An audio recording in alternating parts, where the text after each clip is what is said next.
the heir to a powerful dynasty. I took over the family business at 10. By 18, I had grown it to 10 billion. By 20, my net worth had crossed 100 billion, making me the richest man in Tianhai City. But on my wedding day, the woman I raised with my own hands jumped out a window to run off with some pretty boy. When I found out, I let out a long breath of relief, because this wedding was always part of my plan. The SI family and the Mu family had arranged a childhood betrothal 20 years ago. Isolde and I grew up together, childhood sweethearts in every sense. Over the years, I pushed the SI family into the top 5 most powerful families in Tianhai City, and the Mu family rode our coattails to enormous profit. If things had gone to plan, I would have married Isolde, and our two families would have built an empire together. But then, 3 years ago, a guy named Dorian showed up, and everything changed. Isolde drifted away from me, spending her days running around with Dorian, whining and dining, living without a care. It was then that I gave up on Isolde. I gave up on the MU family too. The only reason I played along with this wedding was to have a legitimate, clean way to take back everything I had ever given to the MU family. What I didn't know, however, was that my little fool of an adopted sister had been waiting eagerly for exactly this moment. After leaving the wedding venue, I got into the car. Reeve rushed over and handed me a tablet. "Sir, this is the security footage of Miss Mu fleeing the wedding." I nodded and swiped the video open. Reeve leaned in and said quietly, "We've already locked down the story. I've had people tell Miss Mu. Should we bring her back?" "No. Lift the blackout right now. Buy the top trending slots and blast the story of Isolde running away. Then send word down the line. Terminate every deal with the MU family. Pull every form of support." Reeve froze. "Sir, maybe reconsider. This could damage your reputation." I waved him off. "A bruised reputation is nothing. Just don't touch my money. And remember, get everything ready. Tomorrow I'm taking back every single thing I gave the MU family. That includes every property and luxury car Isolde bought with my card. All of it." Just then, a ringtone cut through my instructions. It was Isolde. I picked up without thinking. "I'm sorry, Callum." Her voice came through, apologetic. "I'm so sorry about today. It's because of Dorian. He's in such a terrible situation. His mother is in emergency surgery right now. He has no one in Tianhai City, and I'm the only friend he has. I came to be with him. I promise you, the moment his mother is out of danger, I'll come straight back to marry you." I smiled. "Isolde, there's one thing I just don't get. What does Dorian's mother's surgery have to do with you? Is she your long-lost biological mother? Because last I checked, Clara is your real mother,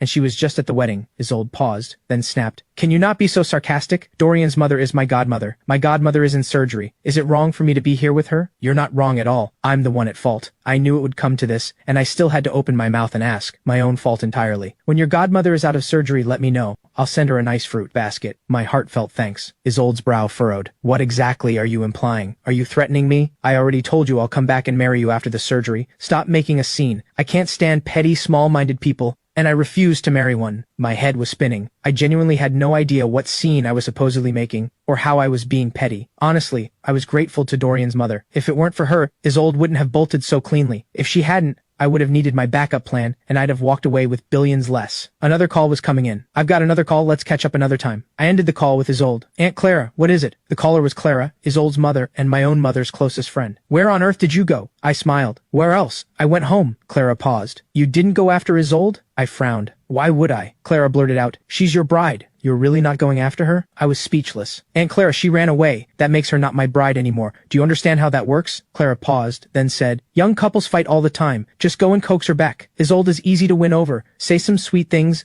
buy her a little gift, and she won't be angry anymore." I was truly at a loss. I had no idea what was going on inside these people's heads. Did they actually think running out on a wedding was no big deal? I shook my head and hung up. Meanwhile, at Tianhai Private Hospital, Isolde stood in her custom-made wedding gown, waiting anxiously outside the emergency room. Beside her, Dorian looked sick with worry. "Isolde, are you sure Callum won't be furious about this?" Isolde laughed it off. "He won't. I know him. All these years he has never once gotten angry with me. I've already explained everything. As soon as my godmother is out of danger, I'll go back and marry him. He's a man with real class and a big heart. He won't blame me." Back at the Sai estate, Callum had just pulled up to the front gate when 2 rows of servants bowed in unison. "Welcome home, young master." I smiled and waved them off. "We all know each other. No need for all this ceremony. You come out every single time. It must be exhausting." "Honestly, I feel a little guilty." The servants bowed again. "We're not tired at all. You're the one who works hard, young master." I gave an awkward laugh. This whole welcome ritual was ridiculous, and yes, I was the one who said it started on their own and no one would believe it. But it was true. All I did was pay on time and add a few perks, and they started showing up at the gate every day on their own. "All right, everyone go get your red envelopes from the head of household." The servants bowed together. "Thank you, young master." I had barely made it back to the living room when a girl of about 17 or 18 came charging at me. I instinctively put my hand on top of her head. "Ren, I've told you so many times. Stop headbutting me. It hurts, do you understand?" Ren rubbed her own forehead, indicating she felt no pain whatsoever. My mouth twitched. I had to keep reminding myself not to argue with someone who had no idea what was going on.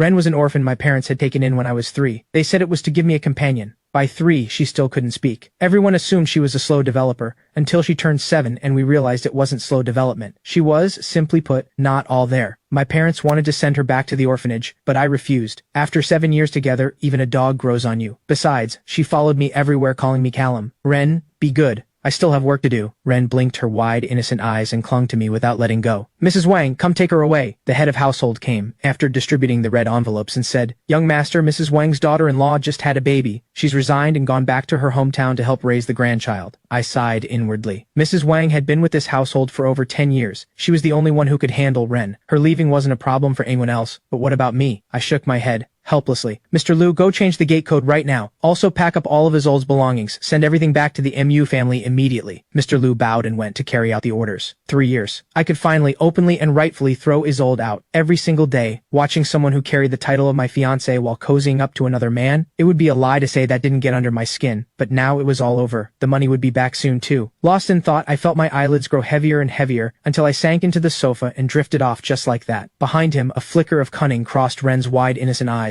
17 years since I transmigrated into this novel. 17 years. Do you have any idea what that was like? I am the author, the one who created this entire world, and yet these garbage world rules had the nerve to strip away my freedom and force me to play the village idiot. Lucky for me, I have the system. The plot is back on track. Isolde has run away. All I need now is for this blockhead of a brother to wake up, realize where he went wrong, and go after Isolde with a genuine heart. Then I can complete the first story quest, claim the contract, break free from the rules, and finally become a normal person. Meanwhile, back at the wedding venue, the guests had long since run out of patience. Is this wedding happening or not? Who knows? It's been dragging on forever. Our time matters too, you know. If it weren't for Callum's name, I would have left ages ago. As the murmuring spread through the room, Victor Mu, head of the Mu family, started to panic. Clara, call him. What exactly did Callum say? Clara smiled calmly. It's fine. I've already given Callum the plan to talk Isolde around. Don't worry, they'll be back soon. Victor still wasn't reassured. Maybe we should call again just to check? Clara hesitated but eventually dialed Callum's number. At the SI estate, Ren tapped the decline button without a second thought. Clara lowered her phone. He hung up. Victor pulled out his own phone and called Callum, but it rang once and went dead. Do you think Callum is actually angry? Clara shook her head. That boy has his flaws, but his temper is something else. It's ironclad. I've watched him grow up since he was a child. Nothing has ever made him lose his temper. Not once. Since the day he was born, his emotions have been as steady as a grown man's. Victor nodded. Still, Isolde really crossed a line this time. You should call her and tell her to stop throwing a fit and come back with Callum to get married. Clara thought he had a point, and dialed Isolde. What is it, Mom? Hearing Isolde's voice, Clara exhaled with relief. Callum has gone to pick you up. Today is your wedding day. Stop this little act and come back with Callum. Do you hear me? Isolde's brow furrowed. He's running to you to complain now? I've already explained everything to him clearly. Stay out of our business, please, and tell Callum I'm genuinely angry this time. Isolde hung up without another word. Dorian asked carefully, Was that your mom? Isolde nodded. She says Callum is coming to get me. Dorian's face crumpled with guilt. Then go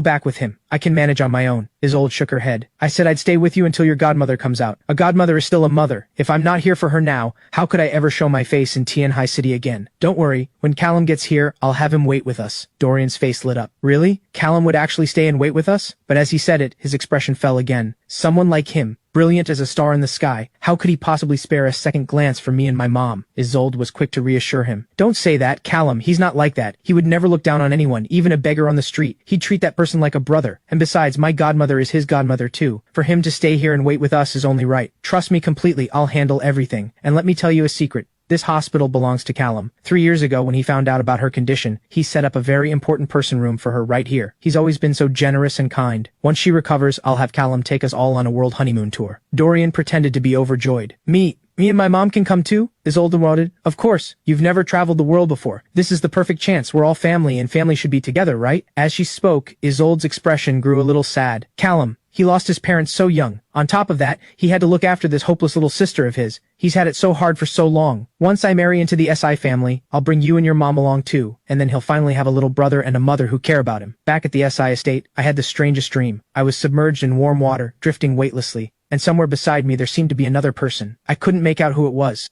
I couldn't see their face, either. I just floated there in a haze, until a sharp buzzing sound yanked me back to reality. When I woke up, I felt refreshed, every muscle loose and easy. Then I looked down at my arms. Ren was sprawled across my chest, dead asleep, and the drool soaking through my shirt. I let out a helpless laugh and picked up the phone beside me. Get to the point. I still need to carry Ren to bed. 3 seconds of silence. Sir, everything has been handled exactly as you instructed, By tomorrow it will detonate across Tianhai City and the entire country. I nodded. Good work. Your bonus this month is doubled. Go to finance right now and collect it. A pause on the other end. But payday isn't until the end of the month. I laughed. Your wife is due any day now, right? Get her into my private hospital. I'll have them set up a premium private room. A sharp inhale came through the phone. Thank you, sir. From now on, my life is yours. I hung up with a smile, then scooped up Ren and carried her to bed. One night was more than enough time for everything to take root. The next morning I jolted awake. Ren, what are you doing? Get down right now. There she was, perched on the windowsill, pulling herself back inside, turning to look at me with those big, guileless eyes. At the sight of that blank, innocent expression, I exhaled. You little fool. When are you ever going to learn to behave? Am I really going to have to keep you locked up in this house for the rest of your life? Ren launched herself off the windowsill straight toward the bed. I had no choice but to catch her. Thud. She slammed headfirst into my chest and I hissed through my teeth. I was at my limit, and it had only been one day. I already missed Mrs. Wang terribly. After washing up, I got out of there as fast as I could. Callum Group Headquarters, Executive Office. I opened the top trending news chart and sure enough, it had hit the #1 spot. Tianhai City's richest man's wedding. Bride runs away. From the first trending topic to the 10th, every single one was about the richest man in Tianhai being stood up and cheated on. I could barely keep the smile off my face. Just then, my former future father-in-law, Victor Mu, called. I closed the news and picked up. Callum, what's going on with these trending stories? Why didn't you keep a lid on it? I smiled. Why on earth would I do that? Victor paused. This is a matter of your family's reputation. There's still time to have it pulled. And why would I pull it? Victor was taken aback again. Don't you care at all about the SI family name? I acted like it had just clicked for me. Oh, so you're worried about my family's reputation. You can put that concern to rest. Reputation, good or bad. I've never once cared what people say. Now the Mu family, on the other hand, you'd better start thinking about how you're going to answer to me. Victor sounded bewildered. What do we owe you an answer for? You're the one who didn't go after Isolde. Are you really trying to blame the Mu family for your own failure? I was stunned. I truly could not understand how anyone in the Mu family was wired the way they were. How could every single one of them be so utterly unhinged? Victor, do you have any idea what you're saying? It was your daughter, your Mu family's own Isolde, who ran off with another man, and somehow you're turning it around on me. Victor fired back immediately. Isolde has been promised to you since childhood. She has belonged to the SI family for years. From the moment she moved into your home, her affairs stopped being the Mu family's responsibility. You couldn't keep hold of her. That's on you. How dare you blame the Mu family? I was momentarily speechless. So this was how the Mu family actually thought. In that case, I had misjudged them all along. Their minds were actually quite sharp. They had long since decided Isolde belonged to the SI family, leaving them free to collect the benefits without caring what happened to her. The one who had been thinking wrong this whole time was me, treating a family like this as if they were ordinary people. In their eyes, Isolde was a product, sold to the SI family before she was even born. Once that clicked, I felt nothing but calm. So you don't consider Isolde a member of the Mu family anymore. Even better, start gathering everything I've given Isolde over the years.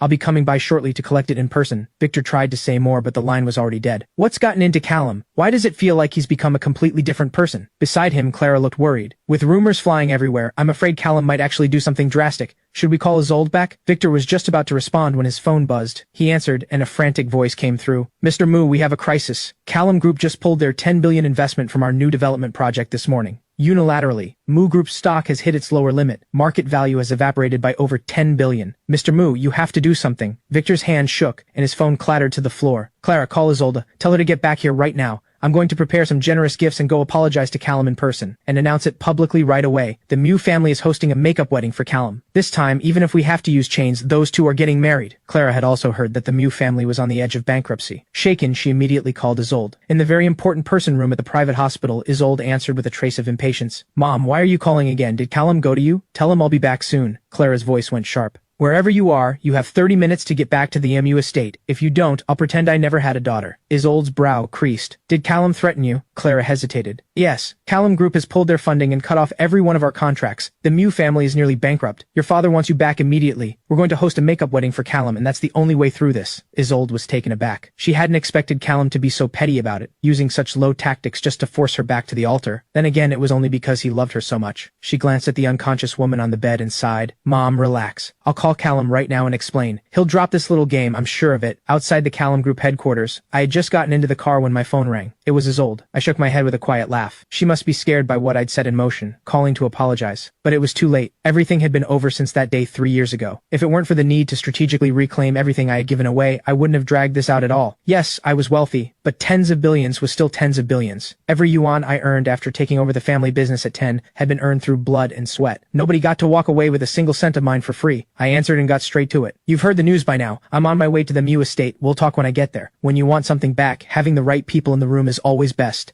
The accounts would be clear as day, and there would be no room for dispute. Isolde thought to herself. Sure enough, her mother had called her back, and Callum was heading to the Mew estate at exactly the right moment to intercept her. This was all just a little stunt Callum had staged himself. Still, she had promised Dorian she'd stay until his godmother woke up, and once Callum found out that she was arranging a makeup wedding for him, he would be happy, right? She just needed to wait a little longer. He wouldn't hold it against her. Alright, go ahead. I should be able to get there a little later. Wait for me at the Mew estate. This time it's my fault. Don't be angry. I'll make it up to you properly when I get home. I blinked. I was on my way to settle accounts with the Mew family. If Isolde didn't show up in person, some things would be harder to recover. But no matter. Today I'd go after the big items first. Whatever was left, I'd let the legal team handle. Every last cent would come back. Fine, you do what you need to do. We'll catch up when there's time. I hung up. Reeve, did you get everything ready like I asked yesterday? Reeve patted the bag beside him. All set, sir. Every document is here. I guarantee you'll walk away with everything that's yours. I never worry when it's you handling things. I've already arranged things with the hospital. Get your wife checked in today. They have the best nursing staff. She'll be well taken care of, and you'll be able to keep up with me without worrying. Reeve nodded, visibly moved. Thank you, sir. I'll have someone take her in right away. 30 minutes later, the car pulled up to the gates of the Mew estate. Stepping out alongside me was a line of men,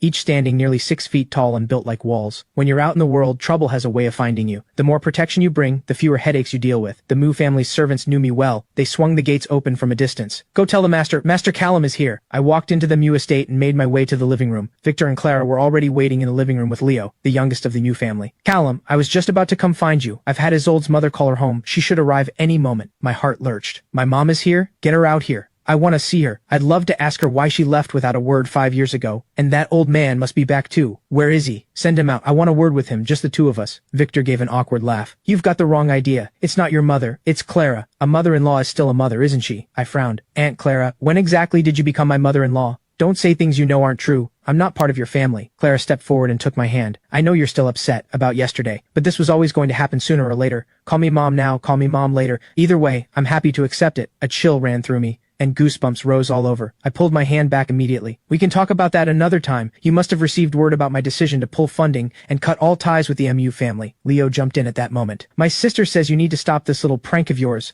Otherwise, she really will stop talking to you. I turned to Reeve. He says it's a prank. Does that mean you only threaten them? Reeve shook his head. I can confirm without any doubt. The funds have been transferred back to our accounts, and the notice has gone out terminating all ties with the Mew family. Check for yourself if you'd like. I pulled out my phone and checked on the spot. Then I relaxed. Leo, stay out of this. Adults are talking. Kids shouldn't interrupt. By the way, your sister has been using my card to buy you all kinds of nice things over the years, hasn't she? Go check your allowance and see if you've got enough to pay me back. I don't want to hear any crying when you come up short. Leo tilted his head and gave me a sideways look. Things that were given to me. How can you take them back? I ruffled Leo's hair. You once shared 2 pieces of candy with me. I ate both of them, and then you came back asking for them. So why can't I do the same? Besides, your sister bought all of those things without my permission, using my money. Taking them back is entirely justified, isn't it? Leo stared for a moment. You want back the things you gave me? Then he bolted. Victor laughed. Callum, don't tease the boy. If he runs to his old crying, you'll have to spend all night talking her down. My mouth twitched. Victor, you don't actually think I'm joking, do you? Victor kept smiling. Kids say the darndest things. We're all adults here. No need to fall out over something a child said. It would only make us look ridiculous. I gave a helpless wave, and Reeve caught on immediately. He pulled a stack of documents from the bag. Mr. Mew, this is a complete record of Miss Mew's expenditures over the years. Every transaction clearly documented. Please take a look and settle the balance while you're at it. Victor took the statement and flipped straight to the last page. His hand trembled, and the papers fell to the floor. 300 million. How is that even possible? Isolde hasn't even been at the SI estate for 5 years. We gave her 100,000 a month for personal expenses. She couldn't even spend that. How could she possibly have spent 300 million of yours? I smiled. She's always been spending my money. No wonder she had no use for yours.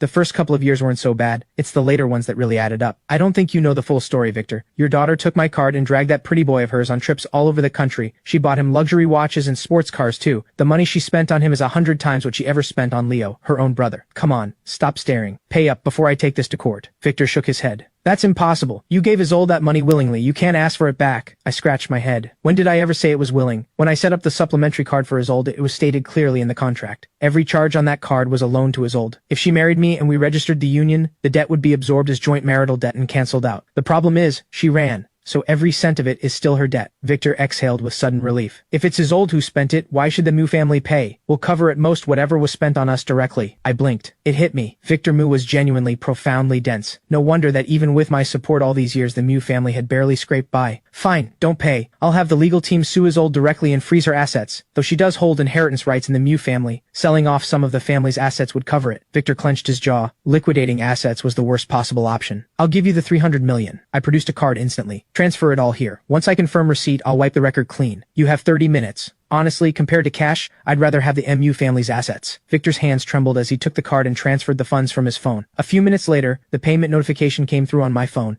and the smile returned to my face. The Mew family never disappoints. Now, shall we continue? At the time of the engagement, your family accepted $3 billion from me as bride price. Shouldn't that be returned as well? Aunt Clara, if I recall correctly, you were the one who received it. That was 5 years ago now. I wonder if you spent any of it. Clara's expression shifted sharply. It was agreed that money was non-refundable. How dare you try to take it back now? Have you no shame? I gave Reeve a look, and Reeve immediately produced a copy of the signed agreement. Madam, please read carefully. It's all there in black and white. These $3 billion were paid by our principal as bride price for his future wife, held in trust by Miss Mu's mother, and to become Miss Mu's personal property upon marriage. Since Miss Mu broke the marriage contract unilaterally by running away, the money remains our principal's personal property, and we are entitled to recover it. If it is not returned, the amount constitutes criminal fraud, and we can move to liquidate the trustee's assets. Mu Group is jointly held by Mr. and Mrs. Mu. We can go after your shared estate. Clara flinched. But I don't have $3 billion on hand. I put it all into Mu Group. I smiled. Even better. When we recover the principal, we'll also collect every yuan of profit it generated over the years. Aunt Clara, you're too kind. You've been growing my investment for 5 years. Once we get it all back, I'll take you out for a proper meal. Clara stood there, stunned. Then a thought seemed to strike her. If you and Isolde just get married, does that mean this money doesn't need to be paid back? I nodded. In theory, yes. Once married, this money becomes Isolde's personal property. She can give it to whoever she wants. Unfortunately for you, though, she broke the contract herself, so I'm afraid I can't help you. Clara grabbed onto the idea like a lifeline. You could still get married, couldn't you? This time, let the Mew family host the makeup wedding for you and Isolde. We'll do it today, right now. I shook my head. When did I ever say I wanted a makeup wedding? Clara blinked. Isolde said so. She said when she gets back, she'll arrange a makeup wedding for you. Are you saying you don't want to marry her anymore? I gave a calm, steady nod. The truth is, I stopped wanting to marry her 3 years ago. If the marriage contract hadn't already been in place, I never would have waited this long. But you two grew up together.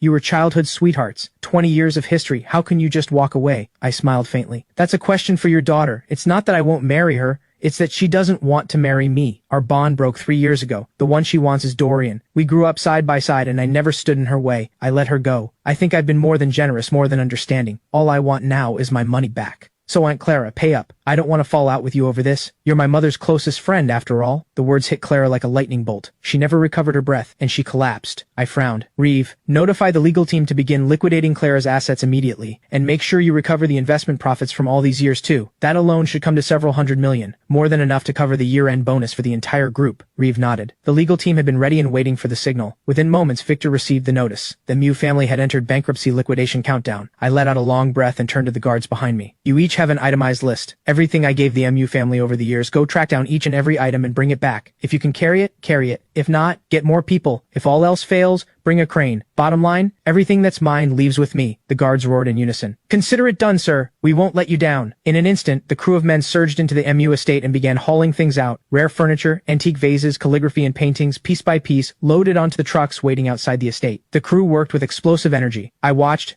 and my chest tightened. I hadn't realized just how much I had given the MU family over the years. But back then, before Isolde changed, I had truly raised her as my future wife. Having lived 2 lives, I always believed that bonds forged through years of care ran deeper, and Isolde had been adorable since childhood. Growing up, she only became more beautiful. I had done everything I could to cherish and spoil this girl I thought would be my wife. Then, 3 years ago, Isolde fell for Dorian, and I understood then. What Isolde felt for me was probably never romantic at all, more like the love you have for an older brother or a father. I was heartbroken then, but having lived 2 lives, I found my footing again before long. The flower had been taken, but the pot still belonged to me, and the rich soil it was planted in, all of that was mine too. Victor watched the estate emptying out before his eyes and nearly fell apart. Callum, our 2 families go back generations. Why do you have to be so ruthless? I gave Reeve a look. Reeve understood at once and pulled a land deed from the bag. Mr. Mu, you should recognize this. When our principal and Miss Mu were promised to each other before they were even born, at the time of the childhood betrothal, our principal's father gifted this plot of land to the Mu family. Now that the engagement has been broken, we are reclaiming rights to the land. In 3 days it will go to auction. We ask that you, Mr. Mu, clear out your belongings as soon as possible and vacate the estate within 3 days. Victor heard the words and his legs gave out beneath him. He crumpled to the floor. You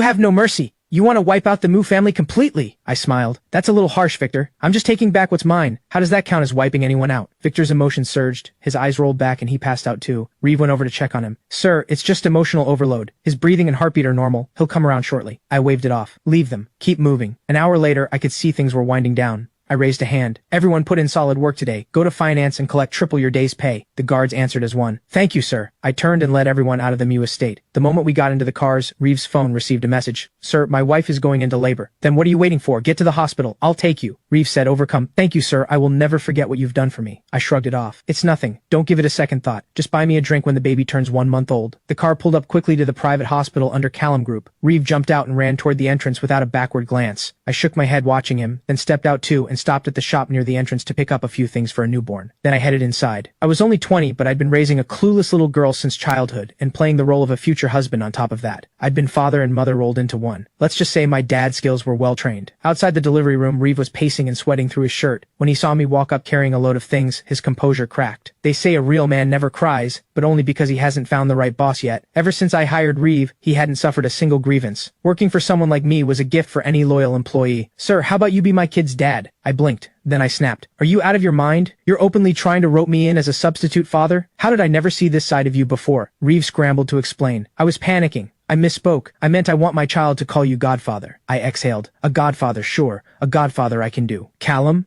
A startled voice came from behind. I turned around. There was Isolde, still in her wedding dress, with Dorian standing beside her. Did you come all this way just to check on me and my godmother? She walked toward me as she said it. I raised both hands, looked at the 2 large bags of baby supplies in my grip, and frowned. Which eye of yours saw me come for your godmother? I'm here for my godson. Or godson. Wait, could be goddaughter. Either way, don't go claiming we're connected. Isolde noticed what I was holding. Oh, Reeve's wife is giving birth here. I should have time to go pick up a gift. Hey, no need to trouble yourself, Miss Mu. Go look after your godmother. Isolde smiled. It's no trouble. If Callum is the godfather, then I'm the godmother. It's only right that I bring a gift from my own godchild. Reeve smiled. Miss Mu, haven't you seen the news? Your runaway wedding has gone national. My child's godmother can only be the boss's wife. Isolde caught the mocking edge in Reeve's smile and immediately opened her phone. She was instantly buried under an avalanche of comments. Because she had been exposed for years of being seen with other men, at entertainment venues, hotels, bars, and now there was footage of her running from her own wedding. The whole country was tearing into her. Mocking videos and vicious comments flooded every platform. Isolde had barely been scrolling for a minute when her phone slipped from her fingers. Callum, it's not what it looks like. I haven't cheated. I haven't done anything wrong by you. You know that. I've always explained everything to you. I nodded. Isolde's heart leapt. She stepped forward and grabbed my hand. As long as you believe me, that's all that matters. Let's go back and finish the wedding right now. I'll come out publicly and set the record straight. No one is going to pin this on you. I shook her hand off and smiled. You and I were never in a relationship to begin with. Who you spend time with is your business. That's not cheating. As for a bit of online noise, treat it as entertainment. In a few days, no one will remember. Our marriage contract has been dissolved. Leave the past behind and go after the love you want. No thanks needed. I genuinely wish you well. Oh, one more thing I almost forgot. Your godmother's hospital bill is due. 3 years comes to roughly 10 million. Add in the surgeries and it won't exceed 15 million. My hospital runs a fair operation. We never overcharge. Isolde's eyes went wide. What did you just say? You're canceling our engagement? I frowned. What do you mean I'm canceling it? You're the one who ran away and broke the marriage contract unilaterally. Stop trying to pin everything on me. The most important thing you should be doing right now is paying your godmother's outstanding hospital bill. By tomorrow at the latest. If you still can't produce the funds, my legal team will be filing against Dorian. Isolde was already too stunned to speak. Before she could recover, Dorian panicked. Callum, why are you suing me? Didn't you personally set up this room for my mom? I nodded. That's right. I did set it up for your mother, but I never said it was free. Dorian heard that and felt the ground drop out from under him. When they first transferred her to this hospital, Isolde had said she handled it herself, never once mentioned payment. A private hospital's fees were way beyond anything he could afford. Isolde, you never told me there would be a charge. What are we supposed to do now? Isolde finally snapped back to reality. It's just over 10 million. What are you panicking for? Callum isn't that petty. Then Isolde took my hand again. Stop making things difficult. I promise you, I'll go back and marry you right now. As for my godmother's medical bill, just waive it. It's a drop in the ocean for you. Think of it as compensation for me breaking my word, for not staying until she woke up and made it through the critical period. My head was buzzing. I was convinced my ears had stopped working, because nothing else could explain how I was hearing something this shameless and illogical. First, our marriage contract is dissolved. There is no wedding. Second, that is your godmother, not mine. I have absolutely no obligation to cover the promises you made to other people. I shook her hand off again, and I looked at this girl I had raised with my own hands, now standing before me like this. Something ached deep in my chest. The pain wasn't about her leaving. It was the realization that over 10 years of everything I had poured into her had produced this. Isolde's eyes went red the moment I pulled free. I was willing to go back with you. I already swallowed my pride. What more do you want from me before you'll let this go?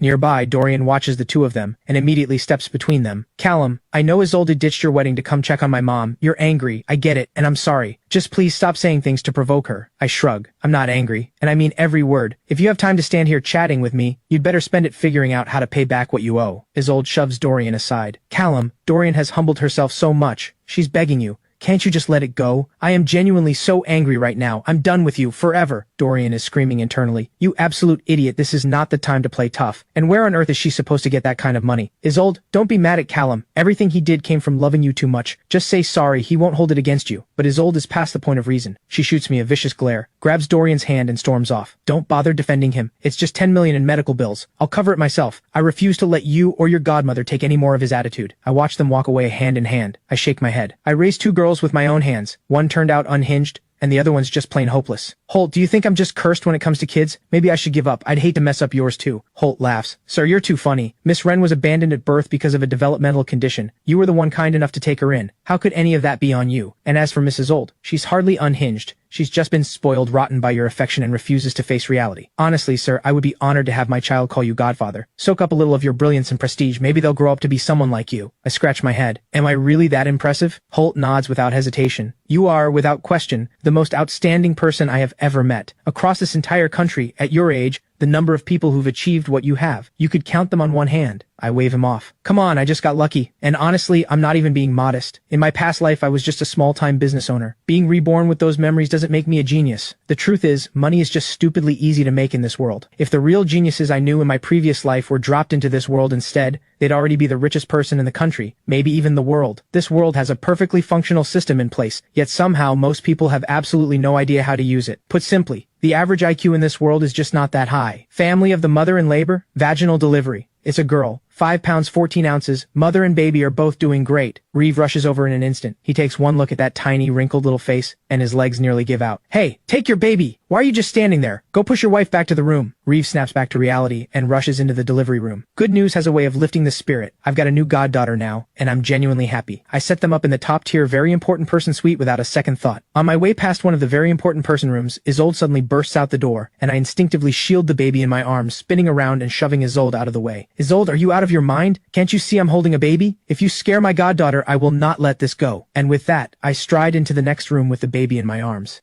Isolde sits on the floor, eyes wide with disbelief. He actually pushed me. How could he do that? Dorian hurries out of the room and helps Isolde up. Isolde, Callum probably didn't mean it. Don't be upset with him. Isolde shakes her head. For 3 years you've been making excuses for him. I don't want to hear it anymore. Let's just go pay the bill. We can't let them cut off Godfather's medication. Dorian nods and heads to the payment counter with Isolde. Moments later, the cashier slides a black and gold card back across the counter. Miss, this card has been deactivated. Isolde's eyes go wide. That's impossible. I've had this card for 5 years. How can it just be gone? It had to be Callum. I'm going to find him and demand an explanation. Isolde hikes up her wedding dress and runs back to the room I'd gone into. But before she can even push the door open, I step out. Isolde, why are you blocking the doorway? There's a new mother in there who just gave birth and a newborn baby. If you want to cause a scene, please find somewhere else to do it. Isolde bites her lip and drags me into the next room. I glance at the woman on the bed and smile. So this is Dorian's mom, your godmother. Actually, correction, your future mother-in-law. Godmother and mother-in-law all rolled into one. Now that's what I call keeping it in the family. Isolde glares. She is my godmother and nothing else. She will never be my mother-in-law. The only person I'm marrying is you. I genuinely cannot follow her logic. What are you even talking about? Then it clicks. Oh, I see. Is Dorian's wife refusing to sign the divorce papers? Don't worry about that. I already had someone look into it. They got married before the legal age. It was just a hometown ceremony, not legally binding. Wait a couple more years. Once he's of legal age, you two can register officially, and it'll all be perfectly legitimate. Isolde's brow furrows. You're saying Dorian has a wife back home? I raise an eyebrow. You two have been together for 3 years. Don't tell me he never mentioned it. It's easy enough to verify. Just ask around in his hometown. He was the only person from his entire village to get into Tianhai University. Everyone back home was lining up to set him up. He literally paid his tuition with the red envelope money from his engagement banquet. Isolde pauses, then shakes her head. That doesn't matter right now. What I need to know is why you canceled my card. You promised me I could use it however I wanted. So what's this about? Are you trying to force me to come crawling back? Fine, you win. I'm crawling. I'm begging you, can we just stop all of this? Reinstate my card, pay godmother's medical bills, and we'll go straight home and get married. My eye twitches uncontrollably. Isolde, what are you even saying right now? Yes, I promised you access to that family card, but do you actually know what family means? When you were my fiancé, you qualified as future family, but right now you are nothing to me. Is there a problem with me taking back that access? If you still want a family card, go ask your dear little brother Dorian for one. That's your future husband. Spending his money is only natural. Are we clear? Isolde stares at me. utterly speechless. Callum, what are you talking about? He's just someone I treat like a little brother. How could he ever be my future husband? I've explained this to you so many times. I only love you. You are the only one I will ever marry. Why won't you just believe me? I press my hand to my forehead. So you're saying Dorian was just for fun, and I'm the real thing? Isolde nods, then shakes her head. You and I are real, and I was never playing around with Dorian. I smile. Then let me lay out the numbers. Over the past 3 years, you and Dorian have visited over 70 tourist spots across the country, checked into hotels more than 340 times, and shared over 800 meals together. You bought him an apartment, a car, designer watches,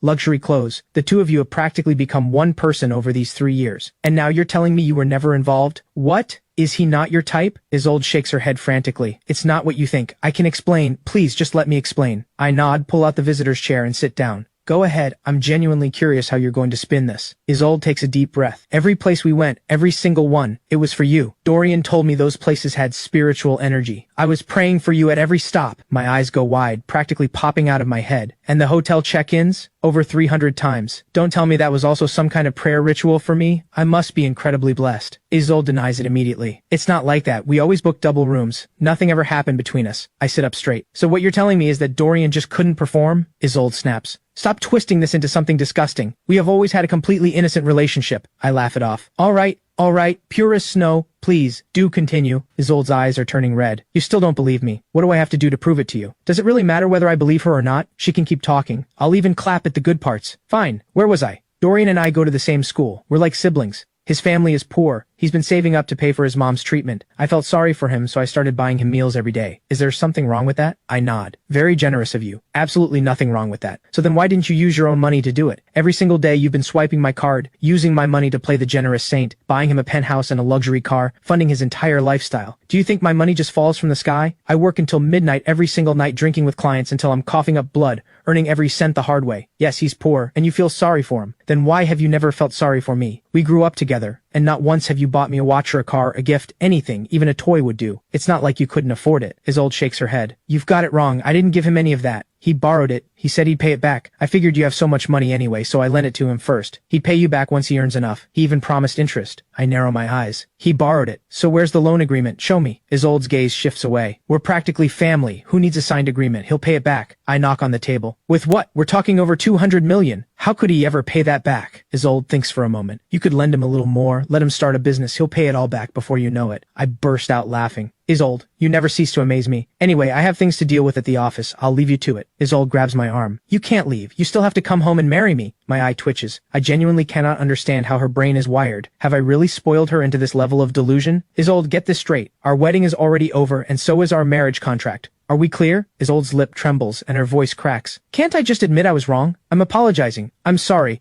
I was selfish and reckless. Please forgive me just this once. We'll go home and get married right now. I promise I won't run this time. I pull my hand free again. I've already told you. The contract is void. The moment you ran from that wedding, it was over. Isolde shakes her head. Even without a contract, we can still get married. Just pick a new date. Why are you so hung up on the contract? I pause and scratch my head. She's not entirely wrong. Normal people don't need to overthink this stuff. Isolde notices me hesitate and her heart leaps. She presses her advantage. And even if we set the contract aside, we still have a childhood betrothal. Our marriage was promised by your own mother 20 years ago. Your family already paid the bride price. That's a fact that can't be undone. I suddenly smile. Actually, I went to your family's home and took back every last bit of that bride price, so the childhood betrothal no longer holds. Isolde is stunned. What? Then you also took back the land from the Mew estate. If you take that land, what happens to my parents and my brother? Where are they supposed to live? I just shrug. That's not my problem. Tianhai City is full of places to buy or rent. How hard is it to find somewhere to live? Isolde looks at me with wide, wounded eyes. Are you really going this far? Aren't you afraid I'll actually walk away from you? I shake my head, calm and steady. The one who should be afraid has never been me. It's you. And the Mu family. Your godmother is awake. You should go be with her. With that, I turn and open the door. Dorian is standing right outside, smiling. From here on, she's your responsibility. Treat her like something precious. But more importantly, pay that bill. I sincerely hope her mom makes a full recovery. I walk away without looking back. Today has been a double win. I got my money back and gained a goddaughter. I should find someone to do a reading. Pick a name that won't clash with mine. And I need to make one thing clear to myself. No spoiling this little one. If she turns out anything like Isolde, it's over. In the hospital room, Isolde walks up to the bed and bows her head. Godmother, I'm sorry. I made a promise to Callum. The moment you woke up, I'd go back and marry him. I have to go now. I'll come visit again when I can. Dorian walks in, face tight with bitterness. Isolde, if you leave, what happens to my mom's medical bills? Isolde smiles. Don't worry, my family is already busy preparing the makeup wedding for Callum. Once I go back and get it done, I'll get that money and transfer the medical payment to you immediately. Dorian's face lights up with hope. Thank you, Isolde. I'll treat this as a loan. I will pay you back every cent. Isolde pats Dorian on the shoulder. I know you will. You've got this. She gathers up her dress and rushes toward the exit, only to reach the doors and find Callum is long gone. The Mew family is already preparing the makeup wedding. She's sure he must have headed to the Mew estate. Outside the Mew estate gates, Isolde steps out of a cab. This estate is usually full of life, but today, it feels eerily still. Normally when she approaches the gate, a servant would be there to greet her, but today, no one. Could they all be inside preparing for the makeup wedding? That must be it. Isolde's face, dimmed just moments ago, suddenly brightens. She lifts her dress and runs toward the main house, but when she reaches the entrance, she freezes. No servants, no wedding preparations, nothing at all. Mom, Dad, Leo, where is everyone? Isolde rushes through the house, and the emptiness hits her like a wave. Where's my fish tank? The 2 koi that Callum and I raised together, where are they? And the camellia we planted, why is everything gone? Who took my things? Isolde sprints into the main hall to find the whole family sitting there, every face cold as stone. Victor Mew's voice is like ice. You finally decided to come home. Isolde's brow furrows. What happened? Why is the house empty? Where are all my things, all of Callum's things? Victor slams his fist down. You have the nerve to ask? How dare you run from Callum's wedding? Where did you even get the courage? Do you have any idea who he is? 20 years by his side, and you still don't know what he's capable of? Isolde stumbles back 2 steps, face pale with fear. Are you saying all of this was Callum's doing? No, I don't believe it. You're lying. We've been together for 20 years. I know him better than anyone. He is not a petty man. No matter what I did, he never blamed me, and he would never take revenge on me. Clara presses a hand to her forehead. Believe it or not, this is the truth. He didn't just take back everything he ever gave you. He recovered every single thing you bought with his money. The bride price, the land his family gave as betrothal gifts, all of it gone. The Mew family is bankrupt. There's nothing left. As she speaks, Clara sways and slumps back into her chair, breathing hard. Isolde still can't accept it. No, you've got it wrong. He would never do this to me. Never. No matter what I did in the past, he never once got angry with me. I'm going to find him right now and get to the bottom of this. She spins around and bolts out of the estate. 1 hour later, outside the SI estate gates. Incorrect passcode. Please try again. Fingerprint not recognized. Face scan failed. Alert. Intruder alert. Isolde tries everything, and nothing works. She cannot get through this gate. The Callum Group leads the nation in smart technology development. This single smart lock alone is generations ahead of anything else on the market. The moment the alarm triggers, Isolde jumps back. She knows what comes next. Mr. Liu, are you in there? It's me, your future mistress. Can you please open the gate? Inside, Mr. Liu is fully aware of her presence, but young master gave strict orders not to let Isolde in. He doesn't dare disobey. Miss Isolde, please leave. Young master's orders are clear. No one enters without his permission. Isolde's eyes light up with an idea. Ren, it's Isolde, your sister-in-law. Can you come let me in? By the pond, Ren, who's been leisurely watching her fish, looks up in surprise. Wait, wasn't the plot supposed to be she makes my stubborn brother realize his mistake, he turns over a new leaf and then desperately chases after her? Did I get it wrong? But I wrote this story myself. How could I have gotten it wrong? 20 years of childhood sweethearts tested by trials finally finding their way back to each other. What a perfect ending. The only problem is this Isolde has been coming for me since we were kids. I had no idea the heroine I wrote would be this insufferable. Poor Callum. Isolde shouts outside the gate for a long time. Her voice gives out and still no one comes. She figures Callum must be at the office. Isolde hoists up her dress, rushes to the street, flags down a cab and heads straight for Callum Group. The lobby receptionist shrieks. Several security guards come rushing in. They take one look at this woman in a wedding dress and freeze. This is a tricky situation. One wrong move and they could end up getting blamed for something. Isolde waves her hands. I am the wife of your boss. I'm here today to marry him. Let me through. Once we're married, I'll make sure you're all rewarded. The guards exchange glances, completely at a loss. While they're distracted, Isolde snatches the receptionist's access card right off the desk and bolts. She swipes through the security door, skips the elevator, and tears into the stairwell. The CEO's office is on the 28th floor. By the time she finally makes it up, 2 guards are already stationed at the stairwell door. Please, just let me see him for 1 minute. I have something urgent, really urgent. Isolde is actually crying now. She never imagined that one day seeing Callum would be this impossible. In the past, one phone call, one text, and Callum would appear at her side without hesitation. But now, she calls, and he says he's busy. He doesn't even open her messages. Just yesterday, everything was fine, and today, it's all gone. The 2 guards look at each other and quietly step aside. She climbed 28 flights of stairs. That beautiful wedding dress is in tatters now, and her flawless makeup has completely fallen apart. Callum Group's motto has always been people first. They can give her a pass. The boss is a reasonable man. He probably won't hold it against them. Isolde bows to both guards, then sprints barefoot toward the CEO's office. I'm reviewing documents when someone bursts through the door and I nearly jump out of my chair. What on earth? Who are you? Why are you in my office? Isolde grabs the fabric of her dress and scrubs it across her face. I blink. Isolde, what happened to you? How did you end up looking like this? Isolde looks at me with a face full of grievance, tears streaming down. They wouldn't let me see you. So many awful people. all of them blocking me from you. I frown. If they wouldn't let you up, why didn't you just wait downstairs? Am I dying? Is every visit now a countdown? We're friends. You've made this incredibly awkward for me. Isolde shakes her head, tears still falling. No, I don't want to be your friend. I want to be your wife. Marry me. This time, no matter what happens, I will not run. I wave her off. What's done is done. No point dragging it up again. Besides, everything has already been taken back. Bringing this up now just doesn't sit right. 20 years of friendship, you of all people should know who I am. Isolde has just climbed 28 floors. She is completely spent and just drops to the floor. I don't understand how it came to this. Is it really all because I ran from the wedding once? I refuse to believe you'd throw everything away over that. I nod slowly. You're right, it's not only because you ran. Isolde lets out a hollow laugh. Then tell me, what is it really? Is it Dorian? Because I swear nothing ever happened between us. Put me through any test you want. I stand and walk over to Isolde, helping her up onto the sofa. Truthfully, I do believe nothing happened between you two. Finishing off Dorian would take me less effort than a sneeze. The only reason he's still breathing is because I know that where there's one Dorian, there will be a second and a third. You might not betray me with the first one, but can you promise me the same about the second, the third? Honestly, part of this is my fault. I sheltered you too well growing up. Your curiosity has been caged for too long. The day you felt strong enough to fly, you started pushing, testing every boundary I have. From the first day you brought Dorian home, the first time you tried to defy me to my face, I knew I had made a mistake. A serious one. After that, I stopped interfering. And you didn't disappoint me. You just kept pushing further and further. Until yesterday when you ran from our own wedding. You didn't run because of your so-called godmother. You ran because you loved the thrill of defying me, and the moment I truly let you go, your reason to push back disappeared. You felt hollow. And that emptiness is driving you back to me. Isolde's expression shifts completely. She shakes her head desperately. That is not true. You were never my enemy, real or imagined. From the moment I was old enough to understand, I chose you. I told you to your face, when I grow up, I'm going to marry you. I was foolish enough to believe nothing could ever tear us apart. I overestimated how much you could take, and I underestimated your resolve. I know I was wrong. I'm terrified of losing you. Please, one more chance. From this moment forward, I will follow your lead, put you first in everything, and only ever have eyes for you. I smile and hand her a tissue from the desk. Then tell me, what role do you see yourself playing in my life going forward? Surely you don't still think you can be my wife. Isolde blinks. Why not? I let out a long sigh. Forget it. You'll never understand what it feels like to pour everything into something, and then watch it get taken away. There's no going back from that. Do you understand? Even the most flawless gem, once set in a shattered frame, looks broken beyond repair. Isolde stares at me with lost eyes. I don't understand what you mean. But I know I've broken your heart. I will spend every day making it right. There's no getting through to her. I give up trying and walk out of the office. Isolde follows immediately. Where are you going? I think for a moment. Home, obviously. My little fool is waiting for me. Who knows? Is she out by the pond chasing fish? Or rolling around on the lawn? Without Mrs. Wang around, honestly, how am I supposed to survive? Isolde's eyes flicker with something. I can look after Ren for you. We grew up together. I know her well. I roll my eyes. Please, you should be saying I raised both of you. And one of you clearly turned out hopeless, and you're not far behind.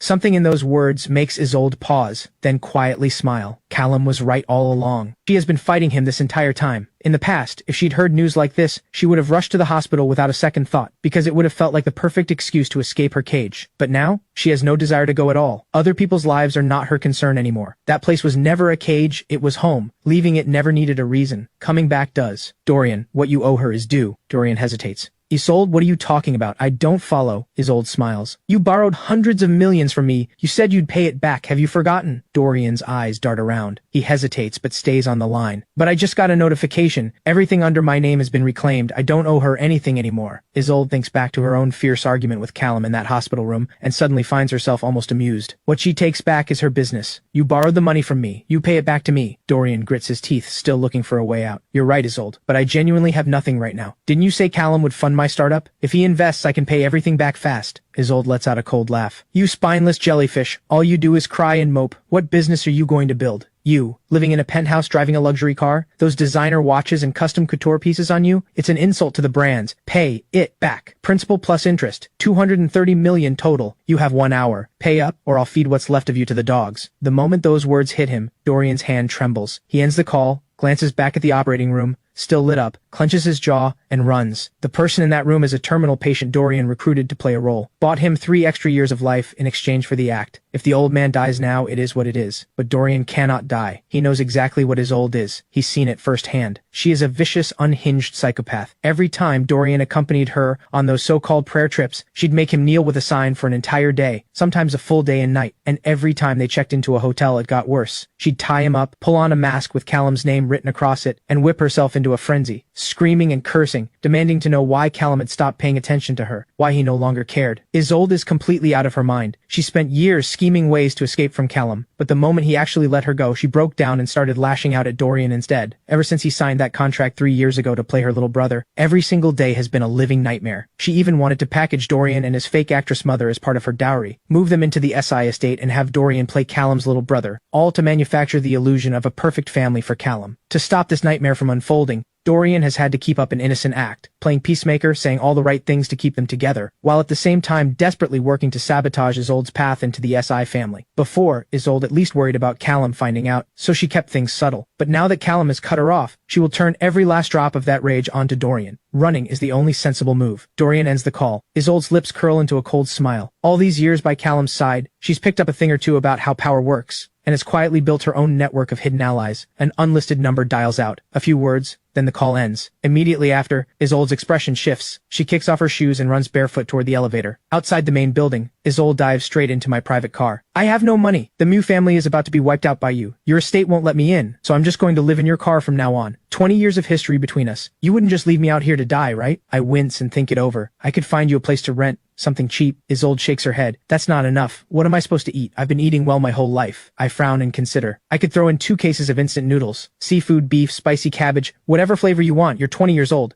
Go find a job and support yourself. Or, you can go back to the Mew estate. They're in liquidation, but after selling off everything there might be something left. Just be ready to get an earful when you walk through the door. Isolde still shakes her head. I want to work at your company. The pay is better than anywhere else. My mouth twitches. I'm a generous person, but don't push it, or we won't even be friends anymore. Isolde nods. You know my grades have always been top tier. I want to interview for a position. No shortcuts, no favoritism. If I don't pass the interview, I'll take a cleaning job. But if I do pass, you can't deliberately block me. I rub my nose as a half-formed plan starts taking shape. If you're genuinely capable and can make money for me, you're welcome. As it happens, once the MU family's assets go through liquidation, I'll be taking over a significant portion of their holdings, and I'll need someone to manage them. At that, Isolde bows her head. Are you humiliating me? I smile. I'm not that petty. It's just that the name Mu family heiress still carries weight. It can still open a few doors. If you'd rather not, no pressure. Isolde looks up and meets my eyes. Do you really mean that? I nod, then glance away, and ultimately, I go soft. Someone I raised with my own hands. I can't actually leave her to starve on the streets. The MU assets can be my parting gift. From here on, we go our separate ways. At Bayard Residences, after dropping Isolde off at her new rental place, I leave some cash and walk away. My words were harsh, but I'm not heartless enough to put her somewhere for $200 a month. Of course, I only covered 3 months. I'm not bankrolling her indefinitely. At the 3rd traffic light, there's a click, and the car door swings open. A woman in red slides in. I am genuinely baffled. First Isolde, now this complete stranger appearing out of nowhere. Is my car a public bus? What the hell, who are you? I'm at a red light and you just get in. There's actually more I want to say. I have zero tolerance for women who run from weddings. If you don't want to get married, just say no. Why wait until the ceremony to bolt? That is flat out irresponsible. It shows zero respect for the other person. Women with that kind of character, no matter how good looking, I refuse to give them a second glance. Seeing that her struggles are getting her nowhere, the woman's face shifts to something small and desperate. Please, let me go. I can't get caught again. It clicks. I move fast, one hand grabbing her left wrist, the other pressing her head against the car door. So you're a fugitive. Lucky for me, I've been trying to figure out how to knock some bad press off the headlines, and here you walk right into my car. The woman is frozen in shock.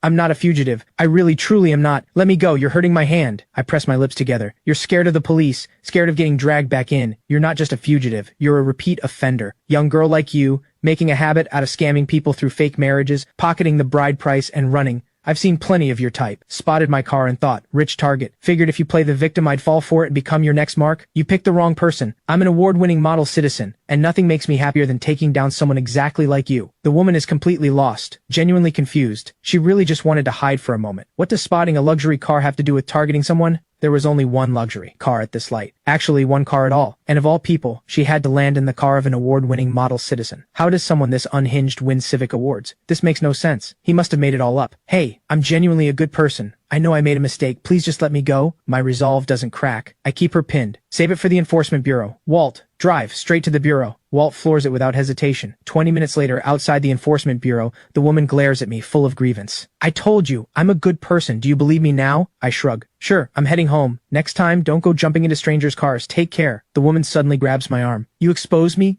My family is on their way to drag me back. You can't just leave. You owe me. I shake her off. The Enforcement Bureau is right behind you. If your family is forcing you into something, go file a report. I'm an upstanding, award-winning model citizen. What exactly do I owe you? The woman's face crumples. The Bureau can step in once, but they can't protect me every time. I've already been dragged back 3 times. If it happens again, there's no coming back from it. I genuinely don't get it. You have 2 working legs, and you've been caught 3 times? Is something going on upstairs? The woman snaps. You're the one with the problem. Your whole family has a problem. I laugh it off. Your family is on their way here right now, and you're not running. You're standing here arguing with me. So every time you got caught, that was on purpose, wasn't it? Is it that the deal on the table isn't big enough? You're using this whole runaway bride act to drive up your price? The woman stares at me and fires back. I'm not. I genuinely want out. A dirty mind sees dirt in everything. Something shifts in my thinking and I smile. Don't go throwing accusations around. I have consistently been awarded the Model Citizen Award and the Outstanding Youth Award. A man of endless good deeds. I have so many trophies at home I use them as drinking cups. And the commendation banners. So many I can't hang them all. Layer upon layer, I've lost count. You want to call me shameless? My soul is as pure as moonlight on a clear night. Not a single trace of darkness. The woman raises her chin, voice dripping with contempt. You love to talk big. Who do you think you are? You've got the brain of a toddler and the motor skills to match 1 luxury car and suddenly you're somebody? People like you are all ego and nothing else. I glance at my watch and smile. You're no saint either. Crooked eyes, crooked nose, every word out of your mouth is filth. That voice could shatter glass. Honestly, I don't understand. The fact that anyone was willing to marry you is a miracle you should be grateful for. And you have the nerve to run. 3 times, no less. I'd bet you took the money and never planned to go through with it at all. And now they're just collecting what they're owed. If I were you, I'd go find a wall to walk into. The woman blinks, then yanks up the hem of her dress and scrubs it across her face. Open your eyes and look properly. I was in disguise, and this voice, it's hoarse from screaming for help. I didn't take anything that wasn't already taken from me. It's my family who took the money and can't pay it back, so they keep selling me off to that old man to settle the debt. Do you get it now? I'm not the one who's wrong here. They are. I nod slowly with a quiet chuckle. I see. You're absolutely out of your mind. Before the words even finish landing, a group of people swarms around the woman, closing in fast. The color drains from her face. Uncle, please, Aunt, I'm begging you. I don't want to marry that man. Please stop pushing me into this. Tell my dad. I'm his own flesh and blood. He can't do this to me. I watch the whole chaotic scene, people grabbing, pulling, shouting, and I just find it funny. She keeps saying she wants to escape, but she's still standing right here waiting to get caught, just to keep arguing with me. If that's not completely unhinged, what is? And I genuinely feel for whoever ended up with this woman as a wife, the type who probably wouldn't even know to come in from the rain. He's going to have a rough life. I shake my head, turn, and get back in the car. Bang! Out of nowhere, something slams into me. I lurch forward into the car, and something heavy lands on my back. Drive! Drive now! The woman is gripping the car door, shouting at the top of her lungs, desperate to get the car moving, but Walt doesn't budge an inch. He only answers to one person. I manage to shake her off and pull myself upright. What the? Are you actually insane? The woman pleads frantically. Please, tell him to drive! I'm begging you! Help me! I roll my eyes. The Enforcement Bureau is right there. Go ask them for help. Coming to me instead? You really are out of your mind. Get out of this car right now or don't blame me for what comes next. Something fierce flashes in the woman's eyes, and she lunges at me, pressing her lips directly against mine. That's my first kiss. Save me, and I'll marry you. I am completely blindsided. Nothing in 2 lifetimes has prepared me for this moment. Walt has been watching the whole scene in the rearview mirror, and the moment it happens, he floors the gas, leaving the woman's family in the dust. You're safe now. Can you please get off me? The girl's face flushes red as she climbs off. Thank you. I will find a way to repay you. I shake my head. I'll drop you at the next bus stop. After that, you're on your own. If you really want to run, then run. Don't stand around like you're waiting to get caught. The woman presses her lips together. I'm not going anywhere. I'm coming home with you. I want to marry you. I blink, then frown. Marriage is not something to take lightly. Using me once to escape, fine, I'll let it go. But if you push it any further, I have more than enough ways to deal with you. The woman's expression falters, tears starting to form. Either way, I'm being forced to marry someone. If it's going to be that old man, I'd rather it be you. At least you're young, and you're not bad looking. They're driving me to the edge. Please just help me. I shake my head. There are plenty of ways to ask for help. You don't have to gamble your whole life on it. If Tian Hai City isn't safe for you anymore, leave. Go somewhere far. This country is enormous. You can build a life anywhere. If you're going to run somewhere they'll never find you. The girl goes quiet for a moment, then shakes her head. I can't go far. My mom is paralyzed. She needs me. The monthly care costs tens of thousands. I can't afford it. The only option I have is to go back and beg my father. But his price is that I marry one of his business partners. The man is almost 50, already has a wife but no children, and he wants me to give him one. I've run again and again, but I can't abandon my mom. Something shifts in my chest. There's a reason behind all of this. No wonder she keeps coming back. Your father is genuinely ruthless. Have you ever thought about taking legal action? Supporting his family is his legal obligation. What he's doing is human trafficking. The girl shakes her head, expression hollow. It won't work. He and my mom have been divorced for over 10 years. I'm an adult now. He has no legal obligation to either of us, and he hasn't technically forced me into anything. He's just using my mom's medical bills as leverage. You're riding in a car like this. You must be seriously wealthy. If you can cover my mom's bills, I'll marry you. Now that I understand the full picture, the tension in my brow eases. Helping people is genuinely one of my habits, but I'm a businessman. Businessmen think in returns. Tell me what value you bring to the table, and it can't be something any woman could offer. A spark lights up in the girl's eyes as her mind starts working. Marriage and kids, any woman can offer that, and a man like this wouldn't be interested. Pretty young girls are everywhere. Once the novelty wears off, she'd be out. My grades are top of the class. I smile slightly. That's not exactly rare, is it? The girl shakes her head quickly. I was the top scorer in Tian Hai City's college entrance exam. I'm currently at Tian Hai University first year. I earn a full scholarship every year. I can make money. If you help me now, everything I earn after this is yours. At that, I reach into the door pocket and pull out 2 wet wipes, pressing them gently to the girl's face. Well, the top scorer herself, Sage. I actually sent someone to recruit you last year, and you turned us down flat. Funny how things turn out. Sage blinks. Last year's recruitment. After the exam results came out, a lot of companies came to me. Which one were you? I shrug. Callum Group. The first one you crossed off the list. Sage's neck tucks in. The embarrassment is written all over her face. If I told you my mom was in emergency surgery that day and I wasn't in the right headspace, would you believe me? I smile and say, what does it matter now? I've always believed that opportunities only come once. When you dismissed the Callum Group back then, it made headlines. Top exam scorer has no confidence in Callum Group's future, and my stock dropped by over $1 billion. Your stop is coming up. Let's hope we don't cross paths again. Sage drops her head and mutters, what does Callum Group's loss have to do with you personally? Acting like it came out of your own pocket, capitalist lapdog. I reach over and grab Sage by the chin. Take a good look at who you're talking to.